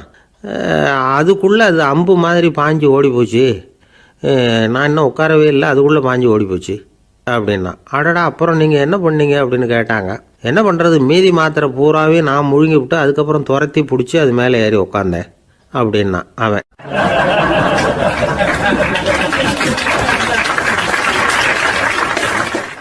ஒரு ஊரில் ஒரு மன்னர் இருந்தார். அந்த ஊரில் அடிக்கடி சேவல் சண்டை நடக்கிறது வழக்கம். அரண்மனையில் ஒரு ஆள் இருந்தான். மன்னருக்காக அவன் ஒரு சேவல் வாங்கிட்டு வந்தான். சண்டை போடுறதுக்காக அந்த சேவலை தயார் பண்ணிகிட்டு இருந்தான். கொஞ்ச நாள் ஆச்சு. மன்னர் அந்த ஆளை கூப்பிட்டார். என்னப்பா, சேவல் தயாராகிட்டுதா அப்படின்னு கேட்டார். இன்னும் அது தயாராகல மன்னா, இன்னும் வளரல, அதுக்கான தகுதி இன்னும் அதுக்கு வரல அப்படின்னா. எதனால் அப்படி சொல்கிறேன்னாரு. கோபம் ரொம்ப கடுமையாக இருக்குது அப்படின்னா. சரி அப்படின்னு விட்டுட்டார். மறுபடியும் கொஞ்ச நாள் ஆச்சு. இப்போ எப்படி நிலைமை, சேவல் தயாரா அப்படின்னார். இன்னும் இல்லை அரசே, மற்ற சேவல் எங்கேயாவது கூவுற சத்தம் கேட்டால் உடனே இது பரபரப்பாயிடுது. பக்கத்தில் ஒரு சேவலின் நிழலை கண்டா கூட இது பரபரப்பாயிடுது அப்படின்னா. சரி, இன்னும் கொஞ்ச நாள் ஆகட்டும்னு விட்டுட்டார். கொஞ்ச நாள் ஆச்சு. இப்போ மறுபடியும் விசாரித்தார். இன்னும் நம்ம சேவலுக்கு அந்த தகுதி வரலமன்னா, போராட்ட உணர்வு அதுக்கு இன்னும் இருந்துக்கிட்டு தான் இருக்குது. உள்ளே மெதுவாக தான் எரிய ஆரம்பிச்சிருக்குது போராட்ட உணர்வு. அப்படி இருக்கக்கூடாது, அது பற்றி எரிய வேண்டாமா அப்படின்னா. இன்னும் கொஞ்ச நாள் ஆச்சு. இப்போ எப்படின்னு கேட்டார். இப்போ அவன் சொன்னான், மன்னா கிட்டத்தட்ட அது போருக்கு தயாராகிட்டுது அப்படின்னு நினைக்கிறேன்னா. எதனால் அப்படி சொல்கிற அப்படின்னு கேட்டார். மற்ற சேவலின் குரலை கேட்டால் அது அசைகிறதே இல்லை, ஒரு பொம்மை மாதிரி ஆயிடுது. அதுக்கு உள்ள ஒரு நுட்பமான விழிப்புணர்வு வந்துட்டுது. அதனால் அது அமைதியாக இருக்குது, மௌனமாக இருக்குது. இனிமேல் அதுக்கு இணையான சேவலே கிடையாது. வெற்றி பெற அது போராட வேண்டிய அவசியமே இல்லை. அதை பார்த்த உடனே எதிரி சேவல்கள் பயந்துட்டு ஓடி போடும் அப்படின்னு சொன்னானாம். அந்த சேவலை வளர்த்தவர் சி சிங் சு அப்படின்னு பேர். இந்த சுசுகி சொன்ன கதையும் அது. ஞானிகள் என்ன சொல்கிறாங்க தெரியுமா? அந்த சேவலின் ரகசியத்தை நீயும் கற்றுக்கொள், நீ அப்படி ஆயிடு, சண்டை போடாமலே வெற்றிகள் பெறுகிற நுட்பத்தை புரிந்துகொள். இதுதான் ஞானிகள் உபதேசம். ஒரு குருக்கிட்ட ஒருத்தன் போயிருக்கிறான். எனக்கு சண்டை போட கற்றுக் கொடுங்கண்ணா. அதுக்கு என்ன செய்யணும்னார். என்ன உங்கள் மாணவனாக சேர்த்துங்கண்ணா. சரி, இப்போ உன்னுடைய பலம் என்னன்னு கேட்டிருக்கார். இப்போ நான் தனி ஆளாக இருந்து ஒரு 100 பேரை சமாளிப்பேன் நானா. சரி, அப்படின்னா என்னுடைய மாணவனாக உன்னை சேர்த்துக்கிறேன்ருக்கார். சேர்த்துக்கிட்டார். 6 மாதம் பயிற்சி கொடுத்தார். அதுக்கப்புறம் இவனை கூப்பிட்டு கேட்டார், இப்போ உன்னுடைய திறமை எவ்வளவுன்னு. இப்போ நான் தனி ஆளாக இருந்து ஒரு 50 பேரை சமாளிப்பேன் நானா. இன்னும் உனக்கு பயிற்சி தேவைன்னாராம். தொடர்ந்து சில நுட்பங்களை எல்லாம் சொல்லி கொடுத்துருக்கிறார். 1 வருஷம் ஆச்சு, எல்லாத்தையும் கற்றுக் கொடுத்துட்டார். அப்புறம் கூப்பிட்டு கேட்டார், இப்போ உன்னுடைய திறமை எப்படிப்பா, எதிரிகள் எத்தனை பேரை உன்னால் சமாளிக்க முடியும்னாராம். அவன் சொன்னான், ஐயா, எதிரிகளின் பலம் என்னங்கிறத புரிஞ்சிக்காம அதை நான் சொல்ல முடியாதுன்னு நானும். இனிமேல் உனக்கு பயிற்சி தேவையில்லை, போயிட்டு வான்னு அனுப்பி வச்சுட்டாரான். ஒரு உண்மையை நாம் புரிஞ்சுக்கணும். அதாவது அடிக்கிறதுக்கு நமக்கு துணிச்சல் தேவையில்லை, அடிக்காமல் இருக்கிறதுக்கு தான் துணிச்சல் தேவை. அடித்தா திருப்பி அடிக்கிறவன் மன உறுதி உள்ளவன் இல்லை, அடித்தா திருப்பி அடிக்காமல் இருக்கிறான் பாருங்க, அவன் தான் மன உறுதி உள்ளவன். ஒருத்தன் தலை திரிக்க வேகமாக ஓடிக்கிட்டு இருந்தான். நான் எங்கடா ஓடுற அப்படின்னா, எதுக்க வந்தவன். ஒரு சண்டையை நிறுத்தத்தான் இப்படி ஓடுறேன் அப்படின்ட்டுருக்கான். யாருக்கும் சண்டை, எனக்கும் இன்னொரு ஆளுக்கும் சண்டை அப்படின்னு நானா அவன்.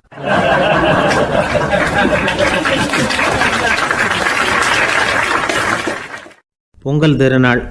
பொங்கல் திருநாள்னா இது ஏதோ அறுவடை திருநாள் அப்படின்னு சொல்லுவோம். அதாவது வருஷம் பூரா நாம் பாடுபட்டு அதனுடைய பலனை அனுபவிக்கிற நாள் அப்படிங்கிறது நாம் சொல்லிகிட்டு இருக்கிறது. இது முக்கியமாக இது ஒரு நன்றி அறிவிப்பு நாள் அப்படின்னு சொல்லுவாங்க. இன்றைக்கி நிறைய நன்றி அறிவிப்பு கூட்டம்லாம் நடந்துக்கிட்டு இருக்குல்ல, அது மாதிரி விவசாயிகள் நடத்துகிற ஒரு நன்றி அறிவிப்பு விழா இது. யாருக்கு நன்றி சொல்கிறாங்கன்னா ஆதவனுக்கு. அதாவது சூரியன் இல்லைன்னா விவசாயம் இல்லை. அதனால் ஆதவனுக்கு நன்றி செலுத்துகிற நாளாக இந்த பொங்கல் திருநாளை நாம் கொண்டாடுறோம். அதாவது இந்த பொங்கலில் விவசாயிகள்கிட்டேருந்து நிறைய பண்புகளை நாம் தெரிஞ்சுக்க வேண்டிய நாள் இது. விவசாயிகள் அவங்க விவசாயம் முன்னேறி இருக்கிற அளவுக்கு விவசாயிகளுடைய வாழ்க்கை தரம் முன்னேறலை. அந்த அளவுக்கு அவர்கள் நாட்டுக்காக உழைச்சிக்கிட்டு இருக்கிறாங்க. அந்த காலத்திலே அதை பற்றி ஒரு கதை சொல்கிறது உண்டு. ஒரு வயசான ஆள் நிலத்தில் ஏறு உழுதுகிட்டு இருந்தாராம். கிழிஞ்சு போன ஒரு சின்ன துண்டை தான் இடுப்பில் கட்டியிருந்தாராம். தலையில் ஒரு கந்தலை சுற்றி இருந்தார். உடம்பு பூரா சேரு, ரொம்ப ஏழை. ஏறு ஓட்டிகிட்டு இருக்கிறவர் வேறு எப்படி இருப்பார்? இருந்தாலும் அந்த ஆள் ரொம்ப ஜாலியாக பாட்டு பாடிக்கிட்டே ஏறு உழுதுகிட்டு இருந்தாராம். உடம்புல தான் அவர் ஏழையை தவிர மனசில் ஒரு ஏழையாக தெரியல. அந்த சமயத்தில் அந்த நாட்டு ராஜா அந்த பக்கமாக குதிரை மேலே வந்தாராம். வேட்டைக்கு போயிட்டு பரிவாரங்களோடு திரும்பி வந்துக்கிட்டு இருக்கிறார். ரொம்ப செல்வ செழிப்பில் இருக்கிற ராஜா அவர் இந்த வயசான விவசாயியை பார்த்துருக்கார். இந்த ஆள் ரொம்பவும் ஏழைங்கிறது அவர் பார்த்தாவே பளிச்சுன்னு தெரியுது. கட்டிக்கிறதுக்கு நல்ல துணி இல்லை, உடம்போ இழைச்சி போயிருக்குது, வயிறு முதுகில் போய் ஒட்டிக்கிட்டு இருக்கு, கண்ணு குழி விழுந்து போயிருக்குது. ஆனாலும் முகத்தை பார்த்தா சந்தோஷமாக இருக்கிற மாதிரி இருக்குது. இவ்வளோ உற்சாகமாக பாடிக்கிட்டு இருக்கிறாரே அப்படின்னு ஆச்சரியமாக நினச்சி பார்த்தார் அந்த ராஜா. சரி, அவர்கிட்ட கொஞ்சம் பேச்சு கொடுத்து பார்க்கலாம் அப்படின்னு முடிவு பண்ணார். ஐயா பெரியவரே, இப்படி கொஞ்சம் வர முடியுமான்னாராம். பொழுது போகிறதுக்குள்ளே நான் இந்த வயல் பூரா உழவு ஓட்டி ஆகணும், அதனால் பேசுகிறதுக்கு நேரம் இல்லை அப்படின்னாராம் அந்த பெரியவர். என்ன அவ்வளவு அவசரமாக? மீதி இருந்தால் நாளைக்கு உழுதக்கூடாதா? அது சரி, உனக்கு எத்தனை ஏக்கர் நிலம் இருக்குது அப்படின்னு விசாரிச்சிருக்கார் ராஜா. எனக்குன்னு சொந்தமாக உள்ளங்கை அளவு கூட நிலம் கிடையாது. இது எங்கள் முதலாளியோட நிலம். இதை பூராவும் உழுது முடித்தா தான் அவர் கூலி கொடுப்பார். நான் கூலிக்கு உழுதுகிட்டு இருக்கிறேன். உங்ககிட்ட பேசிக்கிட்டு இருந்தால் அவருக்கு துரோகம் பண்ணது மாதிரி ஆகிடும் அப்படின்னாராம். ராஜா குதிரையை விட்டு கீழே இறங்கினார். வரப்பில் நடந்து அந்த பெரியவர்கிட்டே போனாராம். சரி, ஒரு நாள் பூரா உழுதா உனக்கு எவ்வளவு கூலின்னு கேட்டிருக்கார். 8 அணா கூலி கிடைக்கும்னாராம் அவர். இது ரொம்ப காலத்துக்கு முன்னாடி நடந்த ஒரு சம்பவங்கிறதுனால அப்போ 8 அணா கூலிங்கிறது ரொம்ப பெருசு. இருந்தாலும் அதுவும் அந்த ராஜாவுக்கு பெரிய கூலியாக தெரியல. இவ்வளவு தானா, இதை வச்சுக்கிட்டு நீ எப்படி காலம் தள்ளுற அப்படின்னாராம். ஒன்றும் கவலை இல்லை அப்படின்னாராம் அவர். ராஜாவுக்கு ரொம்ப ஆச்சரியமாக போச்சு. 8 அணா கூலி வாங்குற இந்த ஆள் கவலை இல்லாமல் இருக்கிறார், ஏராளமான வசதியோடு இருக்கிறன்னா கவலை இல்லாமல் வாழ முடியலையே அப்படின்னு நினச்சி பார்த்துருக்கார்.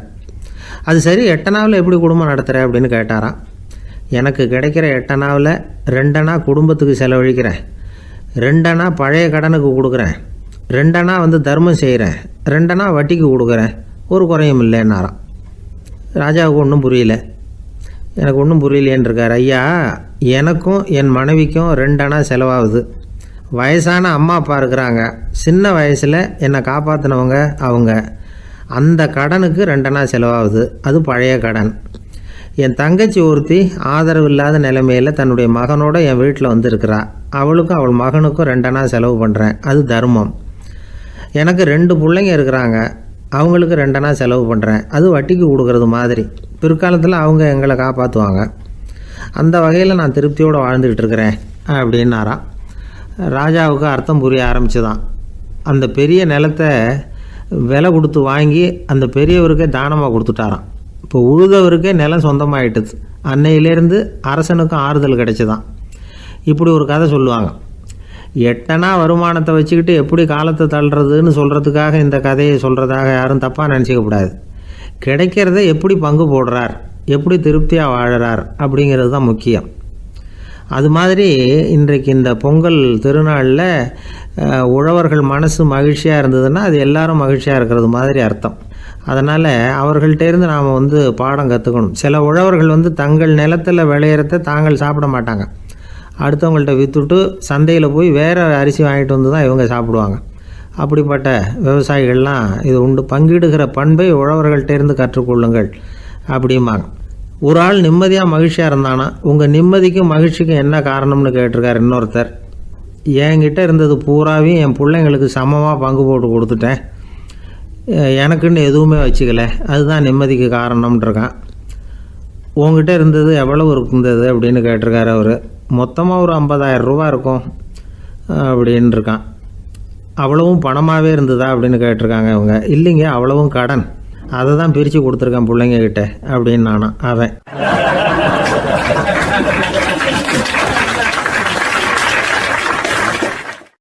எது ரொம்பவும் கஷ்டமான காரியம் அப்படின்னு கேட்டார் ஒருத்தர். ஒருத்தருக்கு ஒருத்தர் சண்டை போடாமல் இருக்கிறது தான் ரொம்ப கஷ்டமான காரியம் அப்படின்னு தோணுது. ஒரு நாட்டுக்கும் இன்னொரு நாட்டுக்கும் சண்டை, நாட்டுக்குள்ளேயே ஒரு குரூப்புக்கும் இன்னொரு குரூப்புக்கும் சண்டை. ஏன் சண்டை போட்டுக்கிறீங்கன்னு கேட்டு பாருங்கள். நாங்கள் சமாதானத்துக்காக தான் சண்டை போட்டுக்கிறோம் அப்படிம்பாங்க. வாழறதுக்காக பிறந்த மனுஷன் லட்சியத்துக்காக உயிரை விட தயார் அப்படின்னு சொல்லிகிட்டு இருப்பான். அப்படி உயிரை விடுறவங்கள நாமளும் பாராட்டுவோம். ஆனால் ஒன்றுமில்லாத விஷயங்களுக்கெல்லாம் சண்டை போடுறவங்களெல்லாம், அப்படிப்பட்டவங்களையும் சரி உயிரை விடுறவங்களையும் சரி என்னென்னு சொல்கிறது, யுத்தங்களாலேயும் சண்டைகளாலேயும் நாம் அடையிறது என்னங்கிறது ஒரு பக்கம் இருக்கட்டும், இழக்கிறது என்ன தெரியுமா, ஏராளமான உயிர்கள். ரத்தம் சிந்துறதுக்கு நான் தயார் அப்படின்னு மார்தட்டி சொல்லலாம். ஆனால் ரத்தம் சிந்தினா உயிர் காத்துக்கிட்டு இருக்க தயார் இல்லை. அதாவது உயிர் நமக்காக காத்துக்கிட்டு இருக்க தயார் இல்லை. இழக்கிற ரத்தத்தை ஈடுகட்டினா தான் உயிரை காப்பாற்ற முடியும். அதனால் இது சம்மந்தமாக ஆராய்ச்சி செய்கிற கட்டாயம் ஏற்பட்டு போச்சு. அதோட விளைவாக புதுசாக ஒன்றை கண்டுபிடிச்சிருக்கிறாங்க. அதுதான் செயற்கை இரத்த பொடி. இப்போ இந்த திடீர் சாம்பார் பொடி, திடீர் ரசப்பொடி, திடீர் காப்பி பொடி இப்படிலாம் சொல்கிறோம்ல, அது மாதிரி இது திடீர் இரத்த பொடி. இஸ்ரேல் ஒரு சின்ன நாடு, மக்கள் தொகை குறைச்சல், அதோட போர்கள் வேறு. அதனால் காயம்பட்டவங்களை காப்பாற்றியே தீர வேண்டிய கட்டாயம். காப்பாற்றணும்னா ரத்த இழப்பை தடுக்கணும். அப்படின்னா உடனடியாக புது ரத்தம் செலுத்தி ஆகணும். திடீர்னு ரத்தம் வேணும்னா எங்கே போகிறது? அதுவும் கிடைக்கிற ரத்தம் சேர்கிற குரூப்பாக இருக்கணும். ஒரு வேடிக்கை பார்த்தீங்களா, நான் வேறு குரூப்பு நீ வேறு குரூப்புன்னு இவன் சண்டை போடுறான். இதில் அடிபட்டவனுக்கு ரத்தம் கொடுக்க போனால் அதுலேயும் அது வேறு வேறு குரூப்பாக இருக்குது. அது ரத்தமும் வேறு வேறு குரூப்புன்னு சொல்லிகிட்டு இருக்குது. எந்த குரூப்பு ரத்தம் வேணும், அது உடனடியாக கிடைக்கலன்னா என்ன பண்ணுறது? இப்படிப்பட்ட கஷ்டம்லாம் நமக்கு வந்துடுது. இதுக்காக தான் விஞ்ஞானிகள் இந்த ரத்த பொடியை கண்டுபிடிச்சிருக்கிறாங்க. அதாவது ஒரு ஆள் அடிபட்டு போட்டான்னு வச்சுங்களேன், அவனுக்கு ரத்தம் கிடைக்கல, உடனே என்ன பண்ணலாம், இந்த சுத்தப்படுத்தப்பட்ட தண்ணீரை கொஞ்சம் எடுத்துக்க வேண்டியது, அதில் இந்த ரத்த பொடியை கரைக்க வேண்டியது. இப்போ இந்த செயற்கை ரத்தம் தயாராகிட்டுது. இதை அந்த ஆள் உடம்புல ஏற்றி விட்டுற வேண்டியது. இயற்கையாக நம்ம உடம்பில் இருக்கிற ரத்தம் என்னென்ன வேலை செய்யுதோ அதே வேலையை இதுவும் செய்யும். அதாவது ஆக்சிஜனை உடம்புல எல்லா இடத்துக்கும் எடுத்துகிட்டு போகுது. அந்த வேலையை இந்த செயற்கை ரத்தமும் செஞ்சுருது. ஆனால் ஒரு விஷயம், இந்த செயற்கை ரத்தம் ஒரு அவசரத்துக்கு தான் உபயோகப்படுத்தலாம், ஒரு முதல் உதவி மாதிரி. அதை அப்படியே நிரந்தரமாக விட்டுற முடியாது. பின்னாடி தேவையான குரூப்பு உண்மையான ரத்தம் கிடைச்ச உடனே அதை செலுத்திக்கணும். உண்மையான ரத்தத்தை 20லேருந்து 40 நாள் வரைக்கும் தான் பாதுகாக்க முடியும். அதுவும் குளிர்பதன பெட்டியில். அதுக்குள்ளே உபயோகப்படுத்தலைன்னா அது வீணாக போயிடும். இந்த ரத்த பொடி அப்படி இல்லை, எவ்வளோ நாள் வேணும்னாலும் அப்படியே வச்சுருக்கலாம். குளிர்பதன பெட்டியும் தேவையில்லை. ஆனால் ஒன்று, இது தண்ணியில் கலந்து செயற்கை ரத்தமாக ஆக்கிவிட்டா அதோட வலு 72 மணி நேரம் தான், அதாவது 3 நாள். அதுக்குள்ளே அந்த ஆசாமியை எங்கேயாவது ஆஸ்பத்திரிக்கு தூக்கிட்டு போய் உண்மையான ரத்தத்தை கொடுத்துடணும்.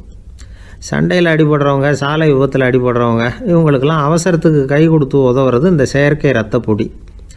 அதுக்கப்புறம் நாம் கொடுக்குற ரத்தம் தான் அவங்கள காப்பாற்றணும்.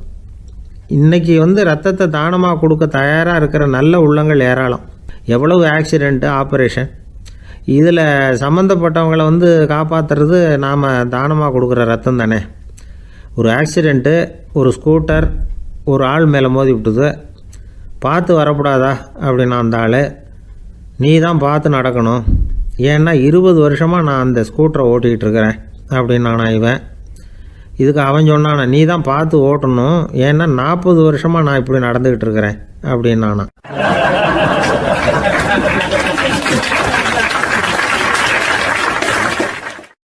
அந்த மரத்தின் உச்சியில ஒரு பறவை கூடு, ஏதோ ஒரு பறவை கூடு கட்டியிருந்தது. அது என்ன பறவைன்னா ராஜாளி. ஒரு குரங்கு அந்த மரத்து கிளையில தாவி தாவி குதிச்சுக்கிட்டு இருந்தது. அப்போ இந்த கூட்டுல இருந்த முட்டை அது கண்ணுல போட்டுட்டுது. அதுக்கப்புறம் அது சும்மா இருக்குமா, விளையாட்டா ஒரு முட்டையை எடுத்தது, மரத்தை விட்டு கீழே இறங்குச்சு. கீழே ஒரு குப்பை மேட்டில் ஒரு கோழி சில முட்டைகளை அது பாட்டுக்கு இட்டு வச்சிருந்தது. குரங்கு தன் கையில் இருந்த ராஜாளி பறவையோட முட்டையை அந்த கோழி முட்டைகளோட சேர்த்து போட்டுட்டு போயிட்டுது. கோழி பார்த்தது, அதுக்கு ஒன்றும் வித்தியாசம் புரியல. தன்னுடைய முட்டைகளோட சேர்த்து அந்த ராஜாளி முட்டையையும் சேர்த்து அடைகாத்துது. கொஞ்ச நாள்ல குஞ்சுகள்லாம் பொரிச்சுது, எல்லாம் முட்டையை விட்டு வெளியில வந்தது. ராஜாளி பறவையோட குஞ்சு அந்த கோழி குஞ்சுகளோடவே சேர்ந்து வளர்ந்தது.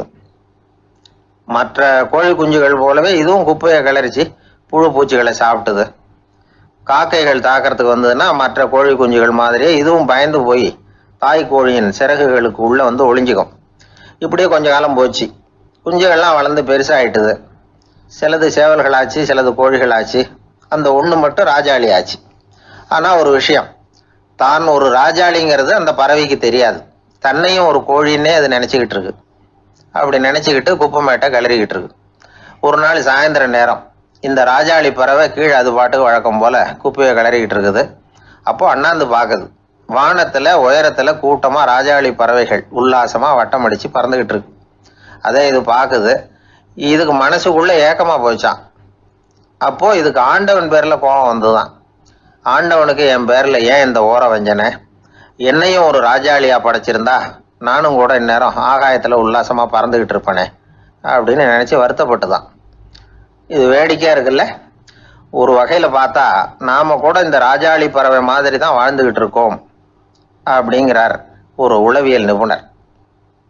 நம்மால் எவ்வளவு வேலை செய்ய முடியும் அப்படின்னு நாம் நினச்சிக்கிட்டு இருக்கிறோமோ அதை விட பல மடங்கு நம்மால் வேலை செய்ய முடியுமா, பல மடங்கு வேகமாகவும் வேலை செய்ய முடியும் அப்படிங்கிறார் அவர். நம்முடைய முழுமையான பலம் என்னங்கிறது நமக்கே தெரியறதில்ல, அதுதான் கஷ்டம்.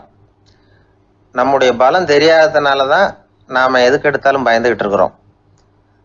ஒரு ஆள் இருந்தான், அவனுக்கு எப்படின்னா கோழியை கண்டா பயப்படுவான். ஏன் கோழியை கண்டா பயம்னா, அவனுக்கு மனசுக்குள்ள தான் ஒரு புழுன்னு நினைப்பு. தன்னை ஒரு புழுவா நினைக்கும் பொழுது, புழுன்னா கோழி கொத்தும்ல, அதனால கோழியை கண்டு பயப்பட ஆரம்பிச்சிட்டான். இவன் நடுங்கிடுவான். எதிரில் கோழி வந்ததுன்னா உடம்பு பூரா நடுங்க ஆரம்பிச்சிடும். வீட்டில் இருக்கிறவங்க பார்த்தாங்க. இவனை அழைச்சிட்டு போய் ஒரு மனநோய் மருத்துவமனையில் சேர்த்துட்டாங்க. அங்கே உள்ள டாக்டர் இவருக்கு சிகிச்சையெல்லாம் கொடுத்தார். ஒரு வாரம் இவனை தங்க வச்சு வேண்டிய சிகிச்சையெல்லாம் கொடுத்து மன ரீதியாக அவனை மாற்றி, சரி இனிமேல் நீ வீட்டுக்கு போகலாம்னு சொல்லி அனுப்பி வச்சார். வீட்டுக்கு புறப்பட்டான். அப்போ சொன்னார், இதை பாருப்பா, நீ வீட்டுக்கு போகலாம், நேராக வீட்டுக்கு போ, நல்லா ஞாபகம் வச்சுக்கோ, இனிமே நீ ஒரு புழு கிடையாது, மனுஷன், தைரியமாக புறப்படு, போயிட்டு வா அப்படின்னு சொல்லி வழி அனுப்பி வச்சார். சரிங்க டாக்டர்னு சொல்லிவிட்டு இவன் புறப்பட்டு போனான். பாதி வழி போயிருப்பான். லேசாக நிமிர்ந்து பார்க்குறான், எதிரில் ஒரு கோழி வந்துக்கிட்டு இருக்கு. அது பாட்டுக்கு சாதாரணமாக நடந்து வந்துக்கிட்டு இருந்தது. அவ்வளவுதான், இவன் உடம்பு கிடுகிடுன்னு ஆட ஆரம்பிச்சுட்டுது. திரும்பி ஓடி வந்துட்டான். டாக்டர் கேட்டார், ஏன்ப்பா திரும்பி ஓடி வந்துட்டேன்னு. பாதி தூரம் போயிட்டேன் டாக்டர், எதிரில் ஒரு கோழி வந்துக்கிட்டு இருக்குது, அதான் பயமாக இருந்தது, வந்துட்டேன்னா. டாக்டருக்கு ஒரு மாதிரி ஆகிடுது. அவர் சொன்னார், இதை பாருப்பா, நான் தான் சொன்னேனே, நீ ஒரு புழு இல்லை, மனுஷன். இனிமே நீ புழு கிடையாது, நீ ஒரு மனுஷன். நீ ஒரு புழு இல்லைங்கிறது இன்னமும் உனக்கு புரியலையா அப்படின்னார் டாக்டர். நான் புழு இல்லைங்கிறது எனக்கு தெரிஞ்சுட்டுது டாக்டர், இது அந்த கோழிக்கு தெரியுமான்னு தெரியலையே அப்படின்னா. இவெல்லாம் எந்த காலத்தில் மாறுறது? அதனால் வாழ்க்கையில் வெற்றி பெறணும் அப்படின்னு நினைக்கிறவங்க யாராக இருந்தாலும் தன்னுடைய பலம் என்ன அப்படிங்கிறத முதல்ல புரிஞ்சுக்கணும். தன்னுடைய சக்தியை புரிஞ்சுக்கிட்டவன் வெற்றி பெறுவது நிச்சயம்.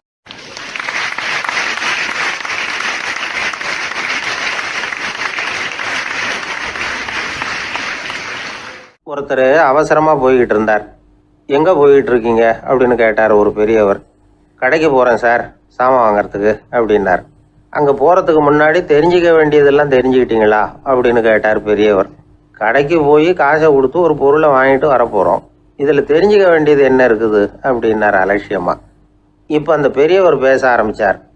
இந்த உலகத்தில் எந்த ஒரு செயலில் இறங்குறப்போவும் நாம் நல்லா ஆலோசனை பண்ண வேண்டிய விஷயம் 5 அப்படின்னார். உதாரணமாக, ஒருத்தன் கடைக்கு போய் ஏதோ ஒரு பொருளை வாங்கிட்டு வர போகிறான்னு வச்சுக்கோங்களேன். அப்போ கூட அவன் 5 விஷயங்களை பற்றி தெரிஞ்சுக்க வேண்டியிருக்குது அப்படிங்கிறார் அவர். முதல்ல அந்த பொருள் எப்படிப்பட்டது அப்படிங்கிறத தெரிஞ்சுக்கணும். ரெண்டாவதாக தன்னை பற்றியும் தெரிஞ்சுக்கணும். அப்போ தான் அந்த பொருள் தனக்கு தேவையா இல்லையா அப்படிங்கிறத புரிஞ்சுக்க முடியும். மூணாவதாக தெரிஞ்சுக்க வேண்டியது ஒன்று இருக்குது. அது என்னன்னா, அந்த பொருளை அடையறதுக்கு வழி என்ன அப்படிங்கிறது தெரிஞ்சுக்கணும். அதாவது எவ்வளவு பணம் கொடுத்தா அது கிடைக்கும், இது மாதிரியான விஷயங்கள். நாலாவதா, அந்த பொருளை அடையிறது மூலமாக நாம் அடையக்கூடிய பயன் என்ன அப்படிங்கிறதையும் உணரணும். அஞ்சாவது, அந்த பொருளை அடையிறதுல இருக்கக்கூடிய தடை எது அப்படிங்கிறதையும் நாம் தெரிஞ்சுக்கணும். பெரியவர் பேசுறது ஏதோ தத்துவம் மாதிரி தெரியுது இல்லையா? தத்துவம் தான். அதாவது இப்படி உலகியல் வாழ்க்கையில் சின்ன சின்ன விஷயங்கள்லேயே நாம் 5 விஷயங்களை தெரிஞ்சுக்க வேண்டியிருக்குது. அது ரொம்ப அவசியமாக இருக்குது. பேரின்ப நிலைன்னு சொல்கிறாங்கல்ல, அது மாதிரி பெரிய சமாச்சாரங்கள்லேயும் இந்த 5 விஷயங்களை நாம் தெரிஞ்சுக்க வேண்டியிருக்குது. அதுக்கு பேர் என்னன்னா அர்த்த பஞ்சகம். வைணவ சமயத்தில் அர்த்த பஞ்சகம்ங்கிறது ரொம்ப பெரிய விஷயம். கடைக்கு போகிறது மாதிரி கடவுளை பார்க்க போகிறப்போ நாம் 5 விஷயங்களை தெரிஞ்சுக்கணுமா. முதல்ல பரம்பொருள் அப்படிங்கிறது என்ன, அதோட தன்மைகள் என்ன, இதை தெரிஞ்சுக்கணும். இதுக்கு பேர் என்னன்னா பரமாத்ம ஸ்வரூபம் அப்படின்னு பேர். ரெண்டாவது, நாம யாரு, நம்மோட தன்மை என்ன அப்படிங்கிறத தெரிஞ்சுக்கணும். நான் யாருன்னு எனக்கே தெரியலங்கிறப்போ இதை நான் சொல்கிறேன்னா இது என்னுடையதுன்னு சொல்கிறது தப்பு தானே. அப்புறம் மூணாவது விஷயம், பரம்பொருளை நாம் அடையிறதுக்கு வழி எது, இதை தெரிஞ்சுக்கணும். இது உபாய ஸ்வரூபம் அப்படின்னு பேர். நாலாவது விஷயம், நாம் அடைய வேண்டிய பயன்கள் என்ன அப்படிங்கிறது தெரிஞ்சுக்கிறது. இதுக்கு புருஷார்த்தம் அப்படின்னு பேர். அஞ்சாவது, அந்த பயனை அடைய விடாமல் தடுக்கிற தடைகள் யாவை அப்படிங்கிறது தெரிஞ்சுக்கிறது. இது விரோதி ஸ்வரூபம். இதைத்தான் தடையியல் அப்படின்னு சொல்கிறாங்க. அதாவது பரமாத்மாவை பற்றிய அறிவு, ஜீவாத்மாவை பற்றிய அறிவு, உபாயம் பற்றிய அறிவு, புருஷார்த்தம் பற்றிய அறிவு, இந்த 4 அறிவுக்கும் எதிரடையா, அதாவது அதையெல்லாம் தப்பாக புரிஞ்சுக்கிறதால உண்டாகக்கூடிய அறிவு விரோதி ஸ்வரூபம். என்ன இது தகவலில் ஏதாவது கதை சொல்லுவீங்கன்னு பார்த்தா ஏதோ தத்துவம் பேசிக்கிட்டு இருக்கிறீங்களே அப்படின்னு நினைக்கலாம்.